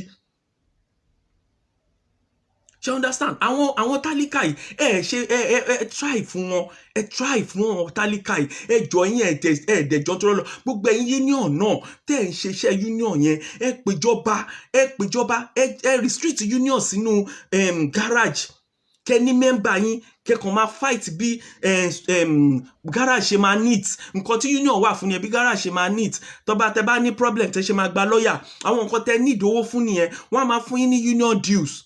Ṣóyè yín union dues ìjọba máa fún yín ní union dues yín wọ́n á dẹ̀ máa san salary fún yín. Àwọn tó wà ní títì from one bus stop to another yẹn ṣe pé ìjọba kan fún wọn níṣẹ́ kan máa san salary fún wọn kan fún wọn ní nǹkan míì kẹ bá ìjọba sọ̀rọ̀.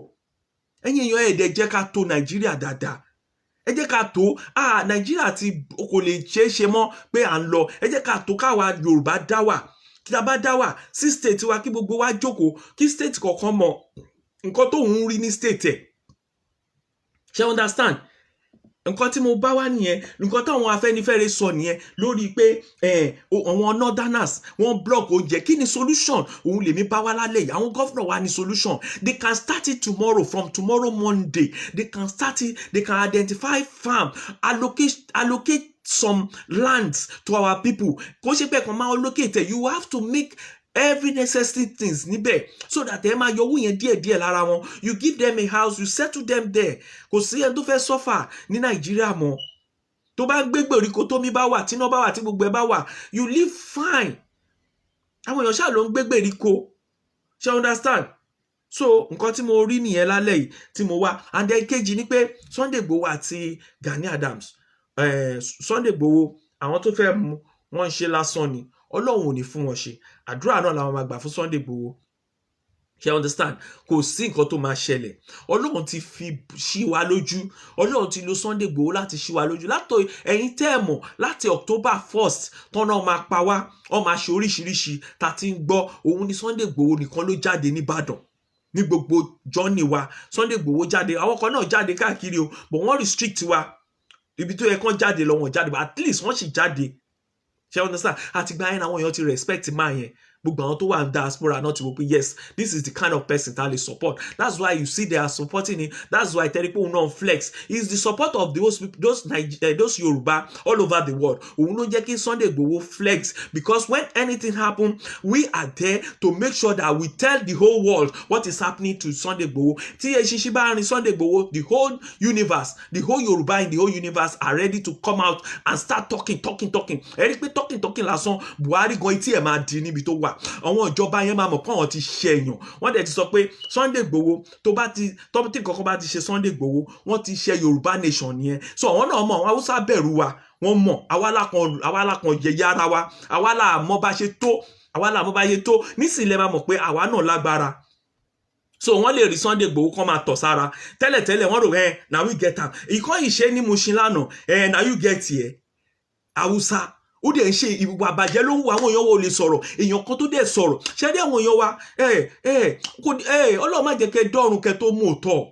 À ń sọ fún yín sìn, téèyàn kan bá sọ̀rọ̀ ẹ jẹ́ ká gbárùkù tí. Àwọn Haúsá yìí máa ń rí pé à ń bẹ̀rù, bóyá ọ̀bẹ tó wà lọ́wọ́ wọn là ń bẹ̀rù ni. A lè sọ fún wọn pé kán fi ọ̀bẹ wọn lẹ̀ tá bá pọ̀. Ó kì í ṣe Haúsá mélòó ló wà nínú ọjà, kí gbogbo wa jáde ká sọ pé òkè fi ọ̀bẹ yẹn lẹ̀, Haúsá yẹn máa fi lẹ̀ ni. Wọn bí dá. Ṣùgbọ́n gbà tí èèyàn kan bá ń sọ̀rọ̀, ẹ̀ẹ́dẹ̀ fi wọ́n lẹ̀, ẹ jẹ́ kó máa ṣàrà. Àwọn wèrè wọ́n ti rí pọ̀ lẹ́ni. Ẹni tó dìde yẹn gbà tó sọ̀rọ̀, ó tún lọ bọ́gà wọn, ó tún sọ̀rọ̀. Èèyàn kan tó tún lágbára tó jóbìnrin akíkanjú náà ọjà tún lọ bá wọn pé Haúsá yìí ó máa kúrò ń bí, máa pọlọ́pàá mú yín. Gbogbo àwọn tó kù wọ́n dẹ̀ wá bá pé wọ́n bẹ̀rẹ̀ sí ní sọ̀rọ̀ nígbà tó sọ̀rọ̀, àwọn Haúsá ẹgbẹ́ wa tó wá dìde, wọ́n ṣẹ̀ wá bá wí. Tí èèyàn yẹn ò bá dìde ni, tí obìnrin yẹn náà ò bá tún tẹ̀lé, báwo ló ṣe fẹ́ rí? Nǹkan tó ń ṣẹlẹ̀ Nàìjíríà nìyẹn. So we just have to embrace ourselves. And láti ṣọ̀kan, and láti pe gbogbo àwọn gọ́vnà yìí, gbogbo ìtàn ṣe yìí, wọn ò rí títì ṣe, wọn ò rọ́nà ṣe, wọn ò rómi ṣe, gbogbo ìtàn ṣe, they are just wasting their time. Let them have a policy, general policy tó yẹ pé ọ̀tọ̀ nílé àtàlejò, ẹni tó bá ti jọ́ mọ Èkó, tó ti lè identify pọ̀ mọ́ Ìbàdàn lòun, kàn fún ní tó dẹ̀ lè ṣe oko, kàn bẹ̀rẹ̀ látọ̀la lọ, kàn bẹ̀rẹ̀ sí lọ máa ṣe oko, kí government design, kàn pe architect, kàn design architecture tó dáa, kàn pe àwọn tó máa design farmland settlement tó dáa, tó máa ní security. Kò sí nǹkan tó dáa, even gan wọ́n ń gbìn kan nu lẹ́sìn. So tẹ bá fẹ́ǹsì ẹ̀, tẹ kọ́lé tí farm bàbá ẹ̀, kọ́kọ́ bọ́lẹ̀ kán lọ sí farm, kán ṣe nǹkan tó máa ṣe, kán wọlé wọn lọ. Kó mi wà, kó jẹ́ wà, wọn ò tiẹ̀ ní problem oúnjẹ. So far tẹ bá ti fún wọn nílé, tẹ ti fún wọn lómi, tẹ dẹ̀ ti fún wọn níná, you know, many people will be able to settle down. Ta ló láì kó máa láti Kòròdú, kó máa lo 2 hours kó tó lọ sí Èkó, táyé ẹ̀ tó bá máa fi lo bí 40 years, ó máa gbó ni. But all these things, they will be in that area. Wọ́n máa wà ní farm village yẹn. It will be called farm village. So every government ló máa ní interest. Ẹ rí pé interest government bá wà bẹ́ẹ̀, wọn ò lè jẹ́ kí Haúsá kankan wọ bẹ̀ láyé nítorí pé àwọn náà invest ẹ̀. But nǹkan tó ṣe tí ìjọba ṣe máa ń wò wọ́n ni pé ìjọba ò ní investment kankan lórí agriculture rárá. Àwọn èèyàn náà ní. That is why tó máa fi pààyàn, tó máa fi gbogbo lé for 3 days kí ìjọba tó come for rescue.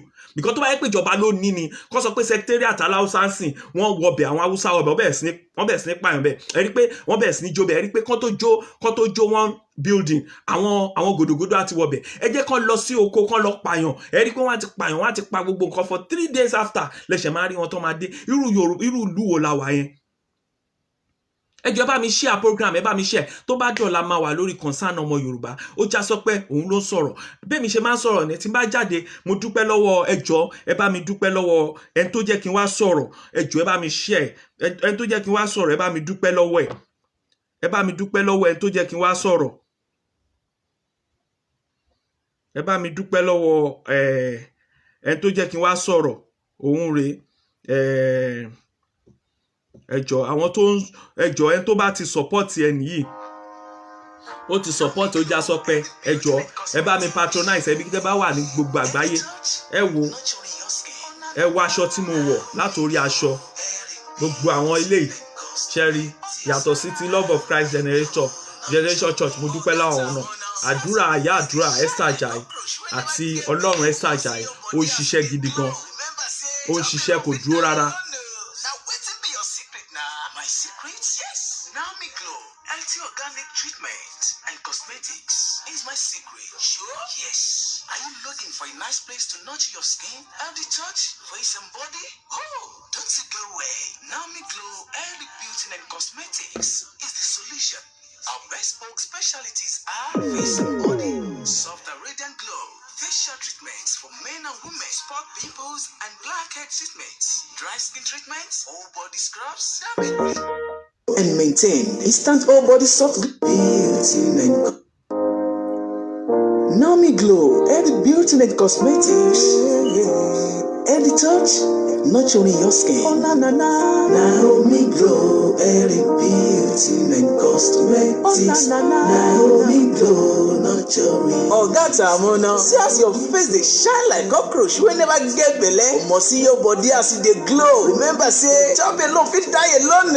Now, wait to be your secret now. My secret? Yes. Naomi Glow, healthy organic treatment and cosmetics is my secret. Sure? Yes. Are you looking for a nice place to nurture your skin, healthy touch, face and body? Oh, don't you go away. Naomi Glow Healthy Beauty and Cosmetics is the solution.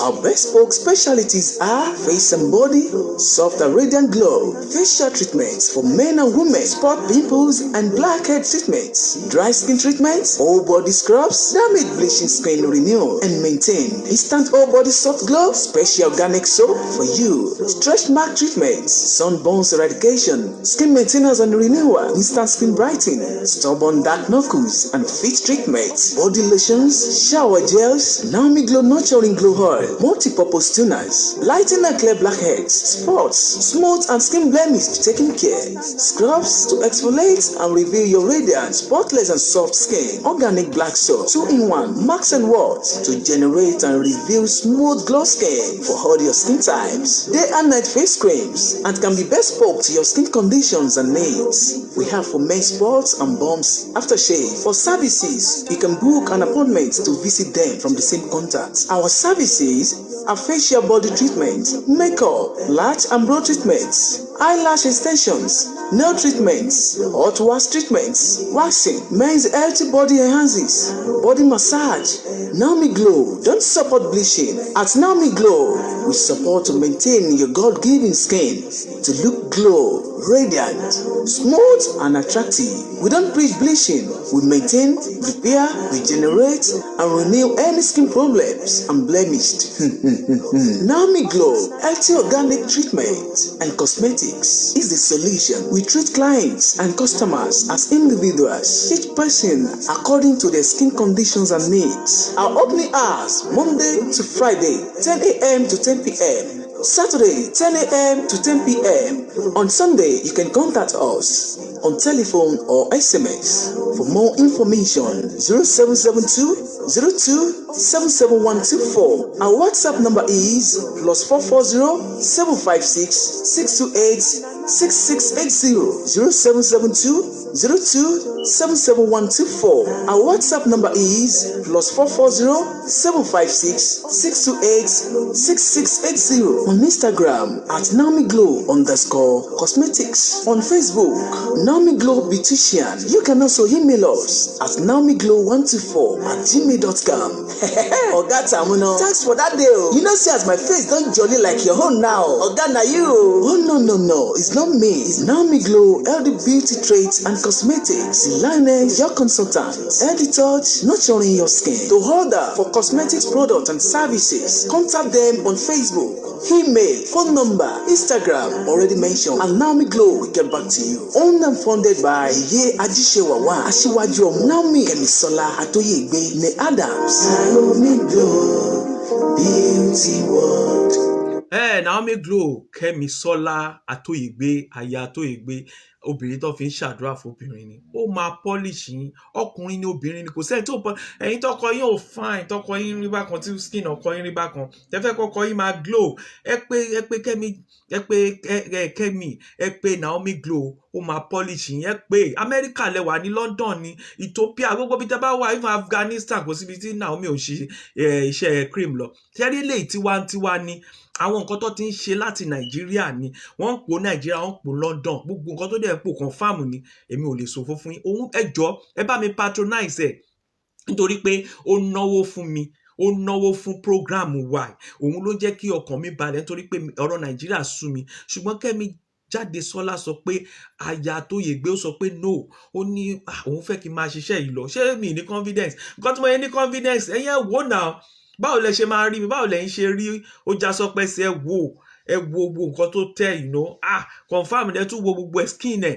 Bí àwọn obìnrin ṣe ń jáde ń bẹ̀ tí skin wọn tó ń bàjẹ́ tó ń túnṣe, bẹ́ẹ̀ làwọn ọkùnrin náà jáde, confidence ni wàá ní confidence láti lọ party, wàá ní confidence láti wà láwùjọ, táwọn èèyàn bá rí ẹ wàá máa glow ni.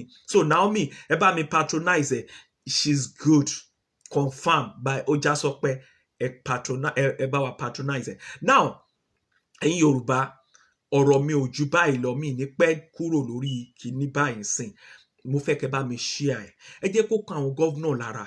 Ó easy, Ọlọ́run bá ń gbọ́, tí bá jẹ́ gọ́vnà Lagos State ni máa mú ìdajì owó láti ọ̀la lọ, bẹ̀rẹ̀ sí ní máa gbin nǹkan. Àwọn òyìnbó ti sọ ayédèrú, ẹ lè gbin nǹkan nínú ilé gan kó wù, ẹ lè gbin anything nínú ilé pẹ̀lú fertilizer, pẹ̀lú chemical kó wù. Látọ̀la lọ nǹkan tá lè jẹ nílẹ̀ káàárọ̀ òjíire, wọ́n á mú ìdajì owó. Àwọn Haúsá yìí kọ́ gbé nǹkan wọn, oúnjẹ òórùn wọn, oúnjẹ tó yẹ pé ìtọ̀ náà fi ń ṣe. Àwọn kárọ̀tì wọn, omi inú gọ́tà, tẹ bá wò l'Ábùjá, omi gọ́tà náà fi ń fọ gbogbo kìíní, omi tí ò mọ́, ìjẹkújẹ là ń jẹ. Nǹkan tá fi ń nárùn typhoid nìyẹn. Gbogbo àwọn òṣì tó ń tà, tẹ bá dé Mile 12, imagine state governor dẹ̀ wà bẹ̀. Mile 12 yẹn, àwọn tó lọ bẹ̀ mo yìí ń bèèrè lọ pé ṣé mo rí tẹ́lẹ̀ náà ni, inú ìdọ̀tí, inú ìrà láti ń ṣoúnjẹ in level tá ò dé yìí. Ẹ wá wo ọjà nílùú òyìnbó, tọ́ bá kúrò nílùú òyìnbó ní 6 o'clock lọ́jà, ẹ lè mọ̀ pọ́jà ni. Ọmọ máa gbáfẹ́ ń bẹ̀ níbẹ̀ ò ní rùn, ibi tó ti ń tẹjagun ò ní rùn, ibi tó ti ń tẹran ò ní rùn. Àwọn ẹlẹ́ran lè kúrò lọ kó dìrọ̀lẹ́ káwọn èèyàn wá gbáfẹ́ ń bẹ̀. Bó ṣe yẹ kó rí nìyẹn. Tí gọ́vnà kọ̀ọ̀kan bá lè ṣe kọ́ channel owó, gbogbo àwọn tó ń ta bisikíìtì nǹkan kọ́ àwọn èèyàn, àwọn ìyá wa kọ́ fún wọn lówó kọ́ máa ta bisikíìtì ní gbèríko kọ́ dẹ̀ tó bá patronize àwọn wèrè yìí mọ́, ẹ rí pé wọ́n máa padà lọ síbi tí wọ́n ti wá ni. Kò ń ṣe dandan. Ṣé understand? Ẹ̀yin Yorùbá, ọgbọ́n wà, ọpọlọ wà, greediness ló jẹ́ ká lè ṣe, nítorí pé àfẹ́ ẹ̀pà àwọn èèyàn wa. Àti rí pé Haúsá akàn wá, ó dẹ̀ ló máa pa yín. Haúsá yẹn ló máa pa yín tí wàhálà bá dé, òun ló máa dá wàhálà lẹ̀, ló dẹ̀ máa pa yín. Ṣé understand? Àwọn Fúlàní yẹn náà ló máa pa yín. Why tẹ́ ẹ fi jókòó kẹ́ ẹ ro nǹkan tẹ́ lè ṣe káwọn people padà lọ síbi tán ti ń bọ̀. Nígbà tí Nnamdi Kanu sọ ní 2014, 15, 16, 17 tó sọ fún wa pé àwọn people máa wọlé sí wa lára, wọ́n dẹ̀ máa pa ọ̀tá gbogbo wa. Òun ló ti ṣẹlẹ̀ yín sìn, wọ́n ti di kánkàwọ́ọ̀mù sìn, ó ti di HIV sáàrin wa, ó kù nǹkan tá máa fi ṣe, tá máa fi kí ọ̀wọ́n sìn. Ṣé understand? Nǹkan tá à ń sọ nìyẹn. But àwọn ẹlòmíì jókòó sí comfort zone wọn, ọ̀tìgbà tó pẹ́ bí ẹlòmíì, ọ̀tìgbà tó bẹ̀rẹ̀ sí ní wọ village ẹlòmíì, káwọn èèyàn tó bẹ̀rẹ̀ sí ní máa dìde. Ẹ jẹ́ ká dìde, ẹ jẹ́ ká jí gìrì. Àwọn ọlọ́jà yìí, solution nìyẹn, ó simple. Káwọn governor wa kàn invest sórí I need a lot of engineer, I need a lot of agric graduates, àwọn tó mọ̀ pa agric, I need àwọn tó mọ̀ pa chemical láti make sure pé oúnjẹ hù dáadáa. I need import gbogbo ẹ̀ láti ìlú tó dáa, ẹ má import ẹ̀ láti ọ̀nà north, ẹ lọ sí àwọn olùbòmíì kẹgbẹ́ àwa aníbodè kán kó gbogbo ẹ̀ wọlé, káwọn ọmọ wa bẹ̀rẹ̀ sí ní máa gbìn, kí a máa jẹun, ká máa jẹ oúnjẹ tó dáa. Àwa ilẹ̀ Yorùbá ń bì à ń jẹ ìdọ̀tí, ṣùgbọ́n nǹkan tó fi ìdọ̀tí ṣe yẹn náà ń kó wa, náà tó wá ṣàkọ pé àwọn ò ní gbé dọ́dọ̀ wa. Èmi tẹ̀ rò pé bóyá àwọn èèyàn wa náà ní kán máa wà, àṣà àwọn ọmọ náà sọ pé wọn ò gbúdọ̀ gbé oúnjẹ wá sí ọ̀dọ̀ wa. So ẹ wò náà, ẹ wò, igi gogoro má gún wa lójú, òkèrè ló yẹ ká ti máa wò, ó yẹ ká ti mọ̀ tipẹ́, ó ń bọ̀ ó yẹ ká ti dà wọ́n dé, bí mo ṣe máa ń sọ. Ojasọpẹ nìyẹn, mò ń lọ nìyẹn, ẹ̀yin náà ni màá máa bá láṣẹ Èdùmàrè, ẹ̀yin náà ni màá máa bá láṣẹ Èdùmàrè.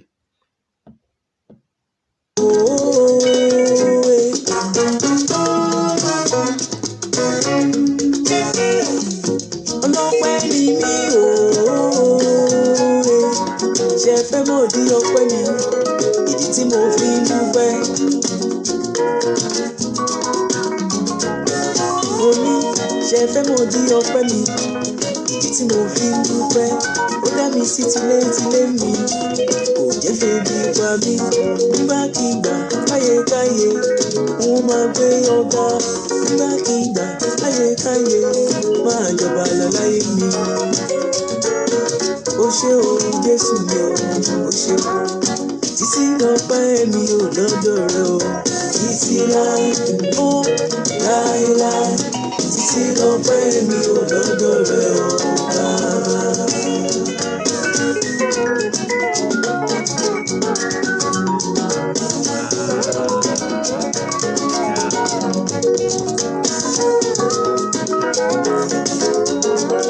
Ẹ fi ọpẹ́ fún Olúwa nítorí tó ṣeun. Mighty, ẹ fi ọpẹ́ fún Olúwa nítorí tó ṣeun. Àánú rẹ̀ kò ní pẹ̀kun, oore rẹ̀ lórí ayé mi. Mo ní àánú rẹ̀ kò ní pẹ̀kun, oore rẹ̀ lórí ayé mi. Ọkàn mi Olúwa lógo fàbọ̀ rẹ̀ lórí mi. Bọ́lá o, àánú rẹ̀ kò ní pẹ̀kun, oore rẹ̀ lórí ayé mi. Ọkàn mi Olúwa lógo fàbọ̀ rẹ̀ lórí mi. Kò jẹ́ n bóṣù tó kọjá lọ, ṣorí kó tọ́pẹ́. Oṣù tuntun wọlé bá mi láyọ̀ mo ṣọpẹ́.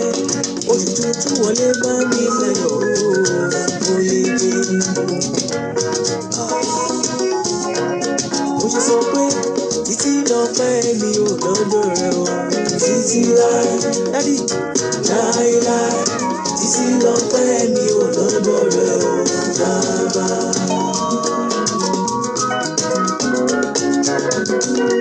Títí lọ́pẹ́ mi ò lọ́dọ̀ rẹ o. Títí láíláí. Títí lọ́pẹ́ mi ò lọ́dọ̀ rẹ o bàbá. Títí o, títí lọ́pẹ́ o. Títí láíláí. Títí lọ́pẹ́ mi ò lọ́dọ̀ rẹ o bàbá. Mo wá ṣọpẹ́ o, ọ̀rọ̀ mi jọpẹ́ lọ. Títí láíláí. Títí ayérayé. Títí lọ́pẹ́ mi ò lọ́dọ̀ rẹ o bàbá. Ọmọ mi Mighty, Bọ́lá Mighty nìyẹn. In case tẹ bá nídìí irú ẹ pè mí, Bọ́lá Mighty nìyẹn. Ìkáwọ́ mi ló wà. Ọmọ tó jan, ọmọ tó kọrin. Oǹdó ló wà. Oǹdó fún ààrẹ. Yes, mo ti ń lọ báyìí. Mo dúpẹ́ fún gbogbo ẹ̀yin ọmọ ọlọ́jọ́ bíi February, January, December. Àyín tẹ aṣọ̀pọ̀ ọdún, àtúnṣọ̀pọ̀ oṣù. Oṣù míì la bọ́ sí láṣẹ Èdùmàrè. Gbogbo gìrìgìrì tó ń lọ Nàìjíríà, Olúwa máa là kọjá. Nínú oṣù Máàṣì yìí, Olúwa á ṣe pé á là kọjá. Gbogbo ẹ̀yin tí ẹ ní ibùjókòó ayọ̀, tẹ̀ ń wá ibùjókòó ayọ̀, lágbára Ọlọ́run láṣẹ Èdùmàrè. Ibùjókòó iṣẹ́ ni, ibùjókòó ọmọ ni, ibùjókòó owó ni, ibùjókòó aya ni, ibùjókòó ọkọ ni. Láṣẹ Èdùmàrè lálálẹ̀ ilẹ̀ Yorùbá á fún wa. Oòduà nation, ilẹ̀ Yorùbá, Olúwa bá wa túnṣe, á bá wa gbà, á bá wa kó sáwọn aláṣẹ yìí nínú, á bá wa kó sí wọn nínú. Láṣẹ Èdùmàrè, mo wà sure pé láṣálẹ́ yìí tá a ṣe mú oṣù tuntun yìí, ìròyìn ayọ̀ ló máa bá wa ọmọ Yorùbá báyìí. Láṣẹ Èdùmàrè àti àwọn ìran míì tó bá ṣe dáadáa, ayọ̀ ló máa bá wa. Èmi náà ni Ojasọpẹ́ Olúmídé. Ẹ̀yin ìyá mi ẹ ṣé gan. Ẹ pàdé mi, ẹ bá mi share ẹjọ, ẹ bá mi share. Ẹ wá pàdé mi fún part 2 ní orí Concern ọmọ Yorùbá, possible lálẹ́ ọ̀la. Tí ò bá dájẹ́ ọ̀la, màá kàn fààyè díẹ̀ sí. Mo fẹ́ kẹ́ gbẹ́lẹ̀, mo ní ṣe lọ́la nítorí pé mo fẹ́ káwọn èèyàn gbọ́ eléyìí. Màá wá continue part 2 níbi tá a mú dé. Ibi tá a mú lọ, a kàn sọ̀rọ̀ lórí oúnjẹ pé àwọn Haúsá yìí kí ni solution. Tí má máa ṣe Concern Yorùbá, bá mi pàdé ńbẹ̀. Nǹkan tí mo ní kẹ́ pàdé ńbẹ̀ ni pé part 2 mo fẹ́ káwọn èèyàn pè wọlé kàn sọ solution. Honorable Abiodun Babatunde Noibi, bàbá àgbàlagbà láti Amẹ́ríkà ni. Ẹ ṣé gan, God bless you, God bless you. Ẹ bá wa share ẹ jọ̀ọ́, ẹ jẹ́ kó rìn nítorí pé èmi ò ń sọ̀rọ̀ dànù. Mo ti sọ, ẹ dẹ̀ bá mi patronize ẹni tó ń fún mi ní gbogbo àwọn ẹ̀ṣọ́, àwọn nǹkan tí mò ń lò. Ẹ bá mi patronize ẹni tó jẹ́ kí ojú mi máa dán, kí n ní confidence láti jáde wá sọ̀rọ̀. Naomi Glow, ẹ bá mi patronize wọn. So ṣe rí, tá bá lọ sórí Concern, orí David Hamilton, Concern ọmọ Yorùbá, gbogbo alamọ David Hamilton, bàbá mi abọ́gun. ẹ rí i pé ibẹ̀ láti máa gba ìpè. Gbogbo ẹ̀yin tẹ́ bá fẹ́ sọ̀rọ̀ lórí ọ̀rọ̀ oúnjẹ yìí, bókè máa ní ó possible lọ́la ká pàdé lálẹ́ ọ̀la, but ọ̀la yẹn ìpè ní kẹjọ kẹ́ fi ṣe. Mo ò ní sọ̀rọ̀ púpọ̀, ẹ wo ilé, ẹ bá mi share, kẹ́ sọ fáwọn èèyàn tó bá ní interest láti pè wọlé láti fún wa ní solution yàtọ̀ sí àwọn solution tèmi fún wa lórí ọ̀rọ̀ àwọn northerners tán block oúnjẹ wa. Kí ni solution, kí la lè ṣe àwa tá wà ní south? Àwọn Igbo mo trust wọn ò fi para rárá, àwa Yorùbá là kí n wà proactive, ṣe understand? So now àwọn èèyàn wa, kí ni nǹkan tá lè ṣe tó bá dọ̀la lórí Concern Ọmọ Yorùbá TV? Máa wà ń bẹ̀bẹ̀ ni máa gbà wọlé tí bá ti ṣe àbẹ̀. Gbogbo yẹn lọ follow wa lórí Concern Ọmọ Yorùbá. Ẹ follow Jásọpẹ́, inú mi dùn, ẹ ṣé gan ẹ̀yin èèyàn tẹ́ ń follow mi, inú mi dùn. Ó Jásọpẹ́ corner lórí YouTube, ẹ lè lọ wò náà. Àwọn nǹkan tí mo ti ṣe sẹ́yìn ẹ lọ wò, ó Jásọpẹ́ corner lórí YouTube. Lórí Instagram ẹ lọ encourage mi bẹ́ẹ̀ kí n tún máa feed yín bẹ́ẹ̀ náà, ó Jásọpẹ́ Olúmídé lórí Instagram. Facebook ó Jásọpẹ́ Olúmídé. Mo rí bẹ́ẹ̀ ṣe ń follow mi nítorí àwọn news tí mo ń fún yín, mi ń fún yín níṣà. Ẹ ṣé gan, God bless you. Gbogbo ẹ̀yin tẹ́ bá dẹ̀ ń ṣọjọ́ bí náà, gbogbo yín náà ni máa ń kí. Ẹ ṣé gan, God bless you. So ẹ jọ̀ọ́ ẹ jẹ́ á pàdé nínú Concern Ọmọ Yorùbá yẹn. Basically I want you to be calling in and let's talk. Let's find a lasting solution. How can the Yoruba people get it right? By getting our food prepared by ourselves, not dirty one that is coming from these foolish people. Talk about our own Fulani, and that started killing us. We can stop them. Gbogbo màálù tó gbójúlé yẹn, màálù dọ̀tí ni. We can breed our own màálù tó yẹ pé omi gidi la máa mọ̀ kọ́ tá fi tó ń jẹ, you know. Ó ṣe màálù tó ń jẹ̀gbẹ́ tó ń kó kiri, màálù gidi tí ò ní jẹ̀gbẹ́ tó yẹ pé kò ní fún wa lárùn, òun ló yẹ kí a máa jẹ nílẹ̀ Yorùbá. Why ta fi ń jẹ ìranù? Àwọn olówó wa yẹn náà wọ́n náà bá wọn kó màálù kiri, wọn gbogbo àwọn politician, gbogbo màálù tó máa ń pín nígbà politics yẹn, gbàdọ́ pé màálù tó máa pín gan, wọ́n á ti ṣòṣì sí, wọ́n á ti gbin gbogbo àwọn oríṣiríṣi, wọ́n á ti gun lábẹ́rẹ́, wọ́n á ti sin ní gbẹ́rẹ́. Nítorí pé ìjẹkújẹ là ń jẹ tẹ́lẹ̀, ṣùgbọ́n tó yẹ pé wọ́n regularize ibì kan ni tó jẹ́jọba ló ń ṣe, táwọn èèyàn ń ṣe tọ́dẹ̀ ń sanwó gidi. Àwọn Haúsá eléyìí wọ́n lè ní kó pa gbogbo wa náà, wọ́n máa sín gbẹ́rẹ́ sí màálù, ìbọn náà bá wọn sìn, tó bá dẹ̀ ti sín gbẹ́rẹ́ sí màálù, nǹkan tó rí ẹlòmíì tọ́pọ̀lọ ẹlòmíì ti ṣí ni ẹ̀ tẹ́ pé ẹlòmíì ò mọ̀ kan tó ń ṣe mọ́, ó kàn dẹ̀ ti di gọ́ọ̀lú tẹ̀lé wọn ni, kò lè sọ̀rọ̀. That is why ta fi ní problem táwọn Haúsá fi mú wa, because Haúsá ti rí àṣírí yẹn làwọn náà fi tẹ̀bà sí pé àwọn máa fi ń make owó. Gbogbo nǹkan táwọn olówó wa ń ṣe, àwọn kidnapper wa ń ṣe tẹ́lẹ̀, àwọn Haúsá ti take over, tí wọ́n dẹ̀ tún ti wá le ju tiwa lọ.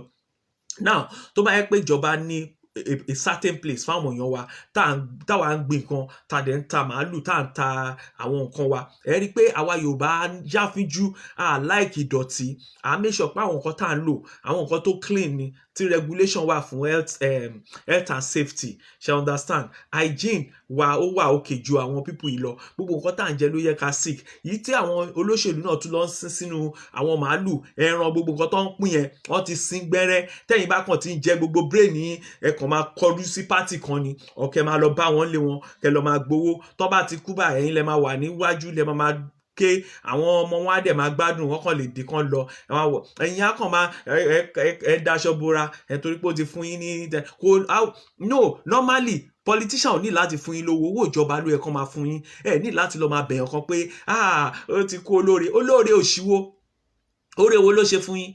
Nǹkan tó jẹ́ pé owó yín ló fún yín, ní owó yín kò tẹ̀ wá fún yín kankan, ẹ wá lọ pín sí olóore mi. Owó yín tó jẹ́ pé owó tó yẹ kán pín fún gbogbo èèyàn, tó yẹ kó lọ sápò everybody, téèyàn kan wá mú kó gbogbo ẹ̀ sápò, tó wá mú 22,000 naira fún ẹ pé lọ fi sanwó school ọmọ ẹ. Nígbà tó wá kú tán tó kúkú ìyà tán, ẹ wá lọ sùn sí bàbá Lágbájá wo sẹ́nétọ̀ tó da, sẹ́nétọ̀ kó da my food, sẹ́nétọ̀ olórí burúkú tó kú, àbí gọ́vnà tó kú, ó kó wọn àtọ́lọ́hun. Sẹ́nétọ̀ tó ń gbélé tó kọ́ gbogbo, àbí gọ́vnà tó kọ́ gbogbo lé, owó tó yẹ kí gbogbo èèyàn gbà tó mú bílíọ̀n sápò, tó wá fún wọn lọ́mọ ẹ̀. Ó ti rí pé nǹkan tó ń ṣe bẹ́ẹ̀ nìyẹn. Táwọn bá ṣe bẹ́ẹ̀, báwo lẹ máa wá tọrọ? Báwo lẹ ṣe máa jẹ màálù wèrè tán ti sín gbẹ́rẹ́ sí, tó ti báyé àwọn ọmọ wa jẹ́, tó ti báyé wọn jẹ́, táwọn ọmọ wa lọ mú gbó káàkiri, tó lọ ń ṣòṣì kiri, tán wà frustrated. Ẹ rò pé màálù yẹn wọn nǹkan tó ṣe nìyẹn? Àwọn Haúsá yìí náà ló máa bá wọn breed màálù dọ̀tí yẹn tó máa tún sí nǹkan sí. Àní mo wò kánjọ́ kan, wọ́n dẹ̀ mú màálù òdìndí, mo dẹ̀ mọ̀ pé màálù yẹn ẹyọ kan yẹn wọ́n ti fi ṣe nǹkan fún bí 100 tó máa pín. nǹkan tó ti ṣe sí màálù yẹn òun ló máa affect gbogbo ẹran tó pín fáwọn èèyàn. ìyá alágbájá honorable ti pín alẹ́ ẹran wèrè máa adìẹ gan tó ń sìn tó ń kó fún yín, ta ló mọ ẹni tó bá wọn iṣẹ́ tó ń ṣe sí.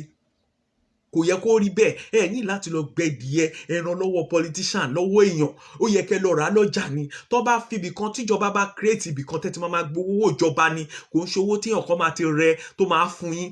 àwọn owó míì tẹ́ ń gbà gan owó ẹ̀jẹ̀ ni. ṣùgbọ́n tó yẹ pé ìjọba ti fún yín, wọ́n ti fix ibìkan tí gbogbo wa máa ti lọ máa gbowó. ẹni tí ò bá ní kó lọ yá ń bẹ̀. ìwọ tó ò ní láti èèyàn kan ní láti fún ẹ lówó. jẹ́ ẹ sọ fún ẹ owó tó ń fún yín wọ́n fi ń gbà láfíà ara yín ni. kò tẹ́ ń ṣọ̀rọ̀ ògo ẹjẹ́ àgbàgbé pògo kankan. owó táwọn politician fún yín gbà mí ẹyẹ wò. mo rí pọn pé politician máa ra mọ́tò fún ẹ, o ò lè fi mọ́tò yẹn ṣoríire. wọ́n kàn tọra wọn á display ó ra mọ́tò fún bàbá kan, ó ra mọ́tò fẹ́lẹ̀. ẹ lọ wo mọ́tò yẹn láàrin ọdún 4 bóyá mọ́tò yẹn máa jẹ́ kó ṣoríire ni. ó máa tẹ̀lé wọn kú náà ni mọ́tò yẹn bó síná gbé fún. honorable fún mi ní báwo nìyẹn ṣe máa fún ẹ lówó? báwo ló ṣe máa fún ẹ lówó? ibo ló ti rí owó tó fún ẹ? ìjọba ló yẹ kó create ibìkan kẹ́ lọ máa yáwó ń bẹ̀ ọ̀ kẹ́ lọ máa gbowó ń bẹ̀. tó bá fẹ́ fún yín ní loan wọ́n máa gbà létà, ìjọba ló yẹ kó fún yín. tó bá fẹ́ fún yín iṣẹ́ ìjọba ló yẹ kó fún yín. tọkàn yín máa balẹ̀. èèyàn kan á fún yín iṣẹ́ á wá lọ sí nǹkan sínú ibi tó ti fún yín iṣẹ́, gbogbo ọpọlọ yá wà ń bẹ̀. bọ́n fún yín ní 10,000 yẹn náà lẹ́ máa ṣiṣẹ́ fún tẹ́ máa fi kú, ọ̀rá ìsàlẹ̀ máa ṣe. jókòó kẹ́ ní freedom, tiẹ̀ fẹ́ ní freedom ni. lè sọ fún yín ra yín pé lóòótọ́ a mọ̀ pé nàìjíríà ò dá, wọ́n mọ̀ọ́mọ̀ create nàìjíríà bẹ́ẹ̀ láti jẹ́ kẹ́ ṣe slave. ó yẹ kí n ti lọ. ẹ má wọ̀rí ẹ pàdé mi ní concern ọmọ yorùbá. mo rí pé àwọn èèyàn wà lórí kinní, wọn ò fẹ́ kí n lọ sùn. ṣé understand? báwo ni sẹ́nítọ̀ jókòó kẹ́yìn ìwé pa àwọn èèyàn yín nàìjíríà gbẹ̀yìn tẹ́ bá wà lóyìnbó jọ wọn báwo tẹ́ bá fún ẹni kan máa gbà á. torí mo like àwọn kan wọn ń débi ọ̀dọ̀ wọn olóṣèlú, wọn ń débẹ̀. mo mọ àwọn èèyàn mi kan tó yẹ pé tó bá sọ̀rọ̀ òṣèlú wọn ń débẹ̀ nítorí wọn ò ní interest. ọlọ́run, àwọn tó ń sin ọlọ́run gan wọn ń dọ́dọ̀ olóṣèlú. mo wá rí lóòótọ́ pé àwọn tó ń sin ọlọ́run wọn ń dọ́dọ̀ wọn.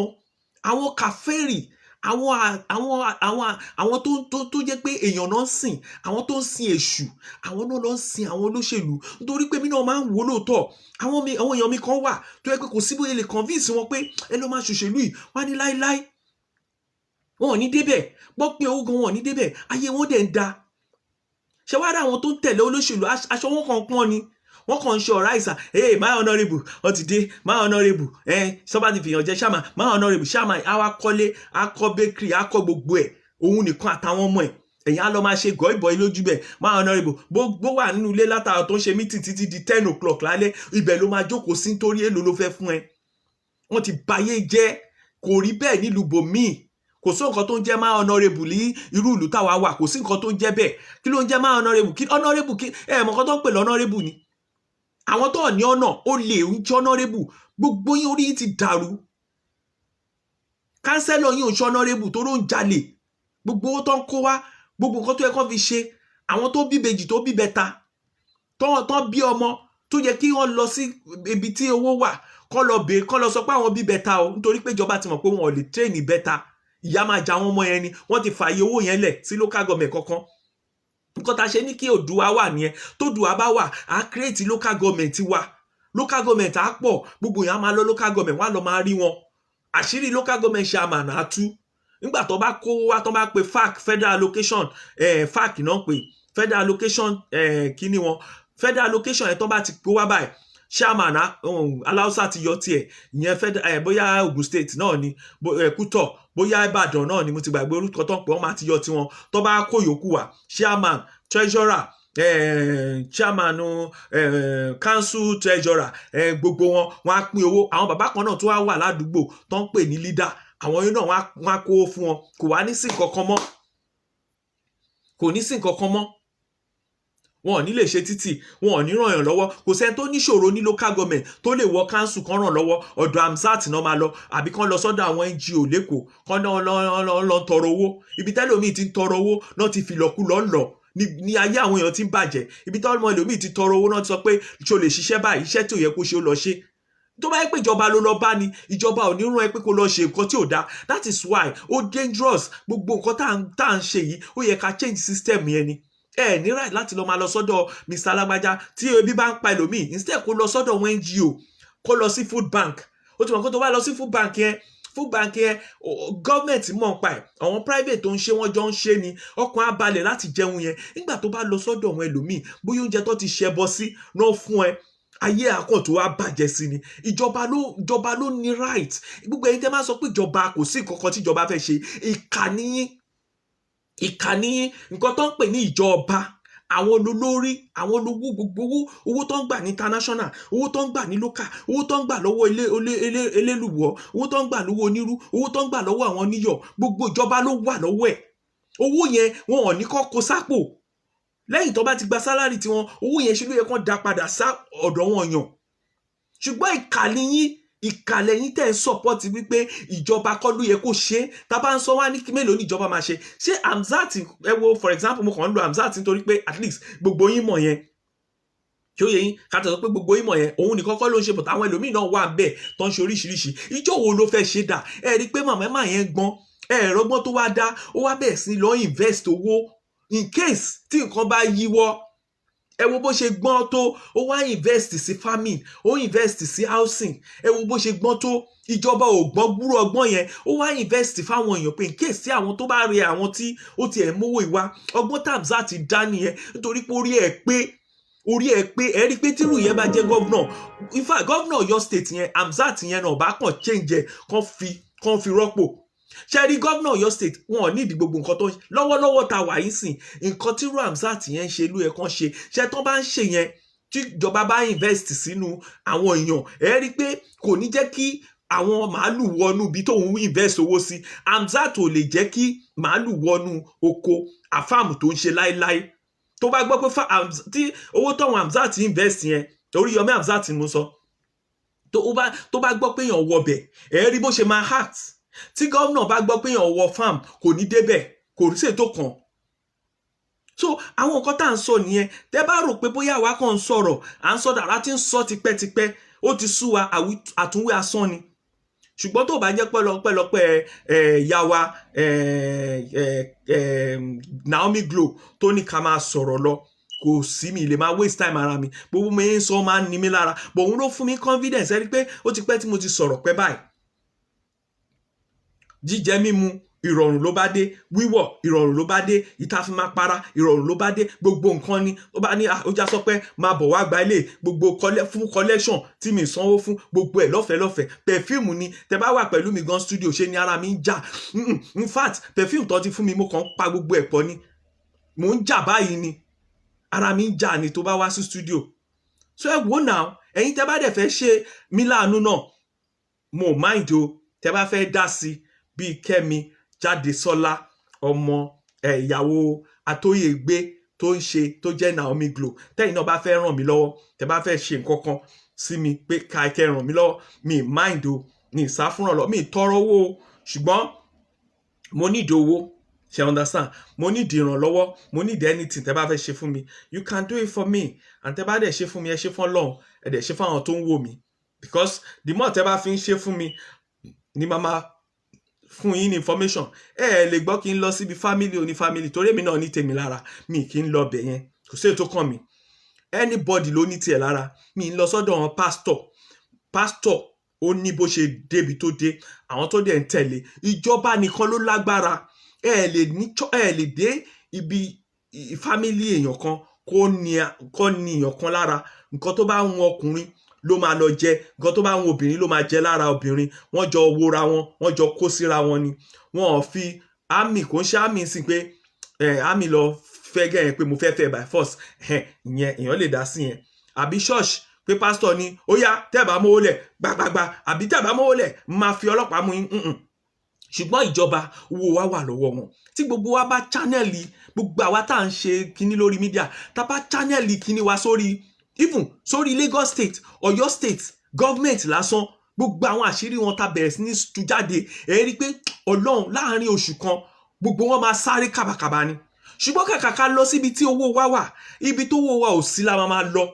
Bí ìgbà tán ti ṣépè fún wa, àwọn màálù àtàwọn oríṣiríṣi òṣì tán ti jẹ, kò jẹ́ kó rí wa pé rárá. Even àwọn tó wà lóyìnbó náà, ìjẹkújẹ tán jẹ nígbà tó dé lóyìnbó sì wà lára wọn most of them o wọ́n wà ní comfort zone wọn ò wá gbọ́n ẹlòmíì ti jẹ òṣì yẹn ó tẹ̀ tún ń retí láti tún bá wọn jẹ kò lè sọ òótọ́ ọ̀rọ̀ débi pé àwọn ibi tó yẹ kán sọ̀rọ̀ sí ẹ jẹ́ ká sọ̀rọ̀ síbi tí ìjọba wà ẹ má lọ síbi kankan ẹ má pray ẹ má lọ sí èmi máa ń lọ direct ni ìjọba ni ká bá wí tá bá bàjọba wí bó jẹ́ ẹ jẹ́ ká bẹ̀ látòrí chairman local government kí ni àwọn chairman àti councillor fẹ́ ṣe fún wa wọn ò lè ṣe kankan ẹ jẹ́ ká fi governor lẹ̀ ẹ jẹ́ ká bẹ̀rẹ̀ kí gbogbo abẹ́ẹ̀ lórí councillor kankan ládùúgbò wa ká bẹ̀rẹ̀ sí ni máa ṣe fídíò ká máa dárúkọ wọn ẹ rí i pé wọ́n máa sáré kàbàkàbà ni ẹ rí i pé nàìjíríà máa da mo challenge everybody ẹ jẹ́ ká bẹ̀rẹ̀ ẹni tó bá mọ councillor kan kó ṣe fídíò lórí ẹ̀ kí wọ́n mọ councillor kan kó ṣe fídíò lórí ẹ̀ ní gbogbo ilẹ̀ káàrọ̀ òjìrè ẹ jẹ́ ká bẹ̀rẹ̀ látòrí gbogbo councillor ẹ jẹ́ ká bẹ̀rẹ̀ sí ni máa ṣe fídíò lórí wọn ẹ jẹ́ ká bẹ̀rẹ̀ sí ni máa ṣe lórí àwọn chairman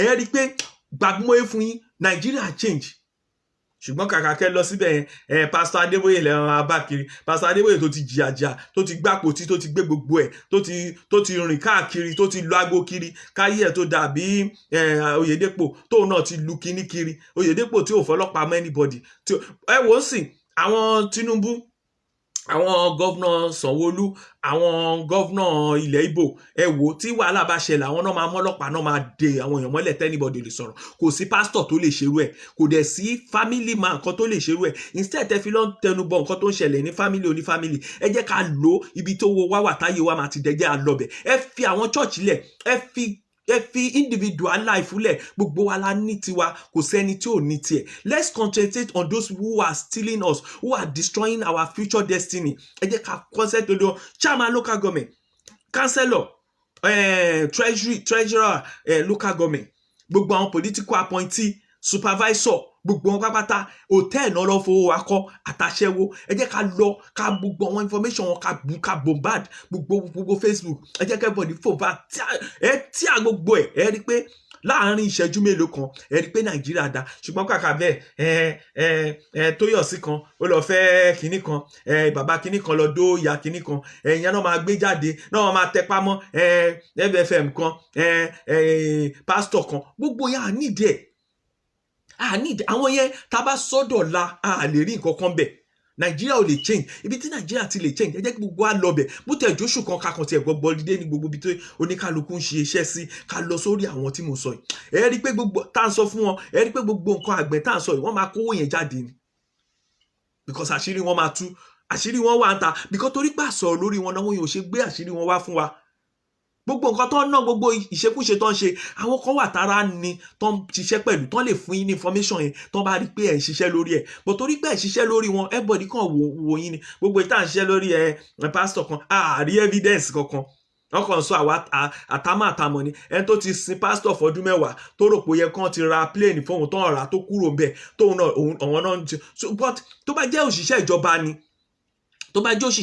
ni ẹ rí i pé wọ́n máa lọ ẹ̀yin wọ káńsù kan lọ kẹ́ni ṣáàmà yín ẹ rí i pé inú bí àwọn òṣìṣẹ́ yẹn wọ́n máa fún yín ní gbogbo information tẹ́ ní ẹ lò ìyẹn easy ó wà bẹ́ẹ̀ báǹkì bọ́n ṣe ń mówó lọ báǹkì bọ́n ṣe ń gbowó bọ́n ṣe ń sẹ́ndì owó sí girlfriend wọn bọ́n ṣe ń ṣe account fún ọmọ wọn àwọn kan ń rí tínú wọn ò dùn tán lè bá yín ṣe photocopy ẹ̀ jáde easy tẹ́ máa lò against wọn bẹ́ẹ̀ tẹ́ lè mú lọ sí EFCC ẹ lè fi ṣe ẹ rí i pé tá a bá ṣe láàárín ìṣẹ́jú mélòó kan gbogbo ẹ̀ ó máa kòlábò ni. so ẹ jọ̀ọ́ ẹ má bínú ẹ̀yin èèyàn mi èmi náà fẹ́ lọ sùn ẹ jọ̀ọ́ nítorí Ọlọ́run à á pàdé ní ọ̀la lágbára Ọlọ́run à á pàdé ní lálẹ́ kílẹ̀ tó ṣú ní concern ọmọ Yorùbá TV lórí Davida meeting à á pàdé ńbẹ̀ lágbára Ọlọ́run láṣẹ Èdùmàrè ẹ ṣé gan Oòduà ó ti kú Èrèlúà Àbíkádé Oòduà kí ni ọkọ yìí Oòduà gbè wá ẹ ṣé gan pàdé wa Tóyọ̀sí Betty ìyá mi ẹ ṣé gan God bless you Umar Danjuma ìmọ̀ kan tí yẹn ń sọ I don't know mi lè ráyè láti ka many things but at least mo ti disseminate information ti fẹ́ sọ fún àwọn Yorùbá ẹ jọ̀ọ́ ẹ bá wa lọ share program mi ẹ share ẹ jẹ́ kó rìn ẹ jọ̀ọ́ tó lọ ẹ bá share sí gbogbo wọn everywhere mú lọ sùn ni ó dàárọ̀ mo dúpẹ́ lọ́wọ́ Naomi kí n tó máa lọ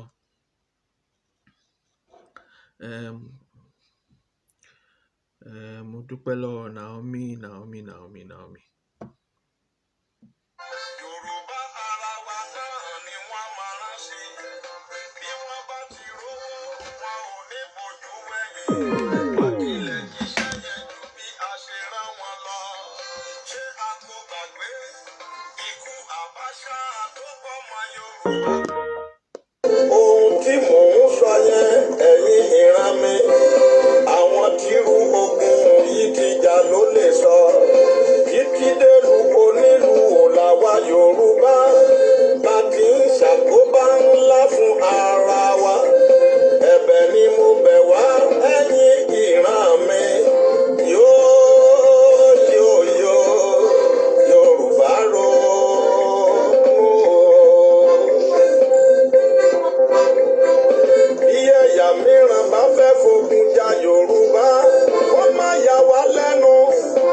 ẹ ṣé gan yín Yorùbá, ẹ jẹ́ ká cooperate. Ó dàárọ̀, ó dìgbà, ó já sọpẹ́, òun lè tò, ó di ọ̀la. À pàdé ní Concern Ọmọ Yorùbá. Ó dàárọ̀.